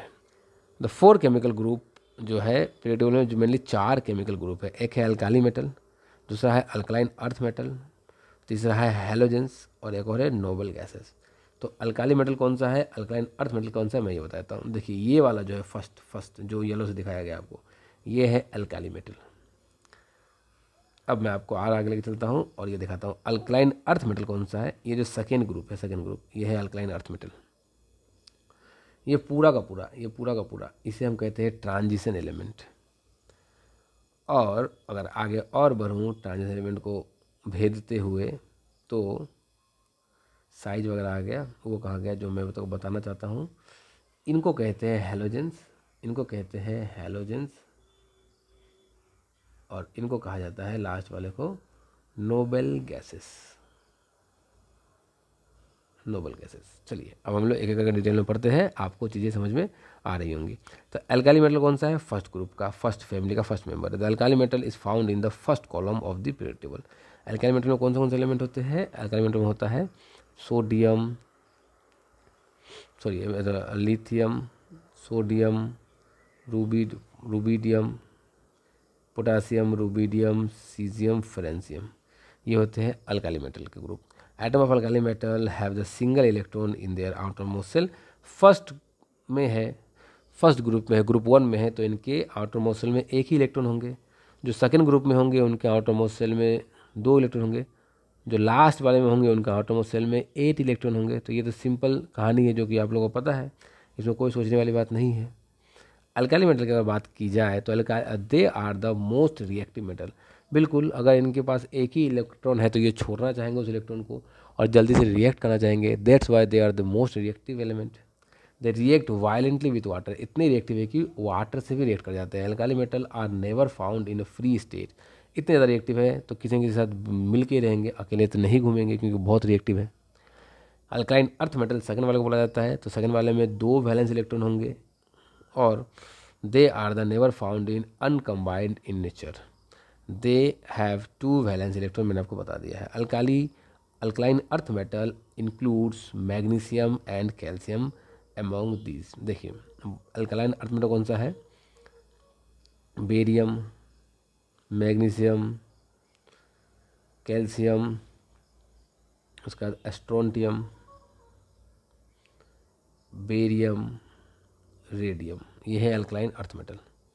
ठीक है, हाँ अब आते हैं ट्रांजिशन मेटल। ये ग्रुप डी, इनको ब्लॉक डी बोला जाता है, डी ब्लॉक। अच्छा, इसको बोला जाता है एस ब्लॉक, इसे बोला जाता है डी ब्लॉक, और इसे बोला जाता है पी ब्लॉक, और इसे बोला जाता है एफ ब्लॉक। तो इन ब्लॉक का आप ना भूलें, S block, D block, P block and F block. Transition element includes those element in the B group. ये है क्या ग्रुप, ब्लॉक डी के एलिमेंट है। This are the metal you are probably most familiar with the zinc, tin, gold, nickel वगैरह, ये सभी इसके under ही आते हैं, ब्लॉक डी में आते हैं। They are good conductor of heat electricity, of course because they are metals, that's why they have to be a good conductor of heat electricity. ये सिंपल बात है, यहाँ पर सोचने वाली कोई बात है ही नहीं। ये रहे उनके कलर्स होते हैं, ट्रांजिशन एलिमेंट हमेशा कलर शो करते हैं। ठीक है, चलिए आगे बढ़ते हैं हम लोग। अब रिप्रेजेंटेटिव एलिमेंट किन्हें कहा जाता है, इन बातों को भी जरूर समझिएगा। देखिए रिप्रेजेंटेटिव एलिमेंट ग्रुप A1 से 7A को रिप्रेजेंटेटिव एलिमेंट बोला जाता है। Element are refer to as representative element because they display a wide range of physical and chemical property. क्यों कहा जाता है इन्हें रिप्रेजेंटेटिव एलिमेंट? क्योंकि ये एक वाइड रेंज ऑफ केमिकल और फिजिकल प्रॉपर्टी को डिस्प्ले करते हैं। That's why we call it representative element. For any representative element, its group number equal to the number of electron in the highest occupied level of energy। ठीक है, चलिए अगर आगे बढ़ूँ तो यहाँ देखिए क्या बोला गया है, साइज ऑफ एटम। एटम की जो साइज होती है वो क्या होती है? The bonding atomic radius is defined as the half of the distance between the covalent bond. मतलब क्या, मान लीजिए ये एक कार्बन है और एक कार्बन दूसरे कार्बन से जुड़ा हुआ है, तो इसके रेडियस से इसके रेडियस की जो दूरी होगी, ये दोनों का रेडियस इसमें आ गया, कवर हो गया, तो दोनों का रेडियस कवर हो गया है, तो ये जो डिस्टेंस है, ये जो डिस्टेंस है, ये जो डिस्टेंस है, इसको हम 2 से डिवाइड देंगे तो हमें एक रेडियस मिल जाएगा, एक का रेडियस मिल जाएगा। अगर हम इस डिस्टेंस को 2 से डिवाइड देंगे तो हमें किसी एक का रेडियस मिल जाएगा। यही बात यहाँ पर बताई गई है। ठीक है, अब देखिए एटॉमिक रेडियस मतलब क्या, कि किसी भी एक एलिमेंट का, किसी भी एक एटम का सेंटर से आउटर मोस्ट सेल की जो डिस्टेंस होगी, उस डिस्टेंस को हम एटॉमिक रेडियस का नाम दे देते हैं। तो एटॉमिक रेडियस ट्रेंड। तो अब आप बताइए, जैसे कि मैंने बोला ग्रुप 1, कि ग्रुप 1 में कौन था? Lithium, sodium, potassium, rubidium, caesium, francium, ये ग्रुप 1 थे। अगर आगे जाऊँ तो और क्या होगा? मैग्नीशियम है ना, बेरियम होगा, बेरियम, मैग्नीशियम, कैल्शियम, उसके बाद होगा स्ट्रोंटियम, बेरियम, रेडियम। तो अब अगर मैं आपसे पूछूं कि बताइए कि लिथियम और बेरियम में किसका रेडियस ज़्यादा, और उसमें मैं बात जाता हूँ, पहले मैं ये पूछता हूँ लिथियम और सोडियम में किसका रेडियस ज़्यादा। तो आप कहोगे लिथियम फर्स्ट ग्रुप का है, ग्रुप 2 का है, तो 2 सेल होंगे, 2 सेल होगा क्योंकि ग्रुप 2 है। ये ग्रुप 1 इधर में कहीं होगा, ये ग्रुप 2 हुआ, ये ग्रुप 2 हुआ, ये ग्रुप 3 हुआ। और सोडियम 3 ग्रुप 3 का है, तो इसमें 3 सेल होंगे। तो चूँकि 3 सेल तो अपने आप में ही बड़ा बड़ा हो गया 2 सेल से, तो इसका रेडियस ज़्यादा। तो मैं बोल दूंगा कि जैसे जैसे हम नीचे जाएंगे डाउन द ग्रुप, लिथियम से सोडियम में जाते टाइम डाउन द ग्रुप हमारा रेडियस जो है वो बढ़ रहा है। Down the group our radius is increasing. ठीक है, तो नीचे जाने पर रेडियस क्या हो रहा है? इंक्रीज कर रहा है। ये तो आपको समझ में आ चुका होगा, मैं उम्मीद करता हूँ समझ में आ चुका होगा। यहाँ बोला गया देखिए, as you go down a column the atomic radius increases. तो इस बात को मैंने आपको बहुत ही बेहतरीन तरीके से समझा दिया। As you go down electron are fill into the orbitals and the further away from the nucleus. और जैसे ऑर्बिटल्स बढ़ते जाएंगे और वो दूर जाता जाएगा और हमारा रेडियस बढ़ता जाएगा। मगर अगर आप अक्रॉस द पीरियड जाओ, मतलब आप इधर जाओ, जैसे कि मैंने बताया यहाँ पर लिथियम बेरिलियम ले लो, लिथियम, बेरिलियम, बोरोन, कार्बन है ना, नाइट्रोजन, ऑक्सीजन, तो ये भी 2 सेल, ये भी ग्रुप 2 का, ये भी ग्रुप 2 का, मतलब सब में 2 सेल, सब में 2 ही सेल होगा। तो अब आपको डिफ्रेंशिएट करने में दिक्कतें होंगी कि सब में अगर 2 है तो सबका रेडियस तो सेम ही है, मगर फिर भी जैसे जैसे आप आगे बढ़ोगे रेडियस डिक्रीज करता जाएगा। क्या करता जाएगा? रेडियस डिक्रीज करता जाएगा। क्यों डिक्रीज करता जाएगा? क्योंकि यहाँ पर इलेक्ट्रॉन की संख्या बढ़ती जाएगी, इलेक्ट्रॉन की संख्या बढ़ती जाएगी, और भीतर में प्रोटॉन तो भी बढ़ता जाएगा। भीतर में प्रोटॉन बढ़ चुका है, अंदर बाहर में इलेक्ट्रॉन बढ़ चुका है, और प्रोटॉन पॉजिटिव चार्ज होता है, इलेक्ट्रॉन नेगेटिव। तो पॉजिटिव नेगेटिव को अपनी ओर अट्रैक्ट करके रखेगा, पॉजिटिव नेगेटिव को अपनी ओर अट्रैक्ट करके रखेगा, अपनी ओर अट्रैक्ट करके रखेगा। इस अट्रैक्शन के कारण ये थोड़ा सा डिस्प्लेस हो जाएगा। ये जो लाइन है, ये जो लाइन आपको दिख रहा होगा, ये जो लाइन आपको दिख रहा होगा, ये लाइन थोड़ा सा डिस्प्लेस हो जाएगा। यहाँ भी वो अट्रैक्शन होगा, मगर एक इलेक्ट्रॉन का होगा, तो लाइन ज़्यादा डिस्प्लेस नहीं होगा। तो चूंकि यहाँ का लाइन ज़्यादा डिस्प्लेस हो जा रहा है, इसलिए ये छोटा होगा, और यहाँ का लाइन कम डिस्प्लेस हो रहा है, इसलिए ये बड़ा होगा। तो मैं उम्मीद करता हूँ ये एक्सप्लेनेशन आपको समझ में आया होगा, क्योंकि मैंने बहुत ही आसान भाषा में इस एक्सप्लेनेशन को आपको समझाने की कोशिश करी है। अगर आपको फिर भी ये एक्सप्लेनेशन समझ में ना आए तो आप वीडियो के नीचे कमेंट कीजिए कि सर हमें इस लाइन को समझा दीजिए, तो मैं उस लाइन को ही आपको ज़रूर समझा दूंगा। ठीक है, the periodic trend as you go across the period, जैसे आप अक्रॉस द पीरियड जा रहे हो, मतलब लेफ्ट टू राइट जा रहे हो, एटॉमिक रेडियस जो है वो डिक्रीज करेगा। और मैंने भी आपको वही बताया कि एटॉमिक रेडियस डिक्रीज करेगा। As you go left to right electrons are put into the same orbital and more proton भी है वहाँ पर, द टोटल अट्रैक्शन फोर्स बढ़ जाएगा, इसलिए साइज कम हो जाएगा। इन्हीं बातों को यहाँ भी बताया गया है। चलिए आगे बढ़ते हैं। और ये रेडियस आप देख सकते हो, छोटा बड़ा होता गया, बड़ा होता गया, और ये बड़ा छोटा छोटा छोटा होते होते बिल्कुल छोटा हो गया। तो इधर जाओगे तो रेडियस डिक्रीज़ करेगा, इधर जाओगे तो रेडियस इंक्रीज़ करेगा। Simple simple. तो इसी के साथ मैंने आपको काफ़ी चीज़ों को समझा दिया है, स्ट्रक्चर ऑफ एटम को समझा दिया है और पीरियोडिक टेबल को समझा दिया है। पीरियोडिक टेबल में काफ़ी बातों को समझा दिया है। अगर आप स्ट्रक्चर ऑफ एटम देख चुके हो तो पीरियोडिक टेबल को ज़रूर देखिए, क्योंकि वैसे तो आपको एग्ज़ाम में पीरियोडिक टेबल और स्ट्रक्चर ऑफ एटम से क्वेश्चन हमेशा पूछे ही जाते हैं। सीरीज़ में बने रहिए, काफ़ी वीडियोज़ को मैं लेते आते जा रहा हूँ। अब हम शुरुआत करते हैं नेक्स्ट वीडियो की तरफ, आगे चलते हैं। सॉरी, नेक्स्ट वीडियो मतलब नेक्स्ट चैप्टर की ओर आगे चलते हैं। चलिए नेक्स्ट चैप्टर में आप चीज़ों को समझते हैं बेहतरीन तरीके से।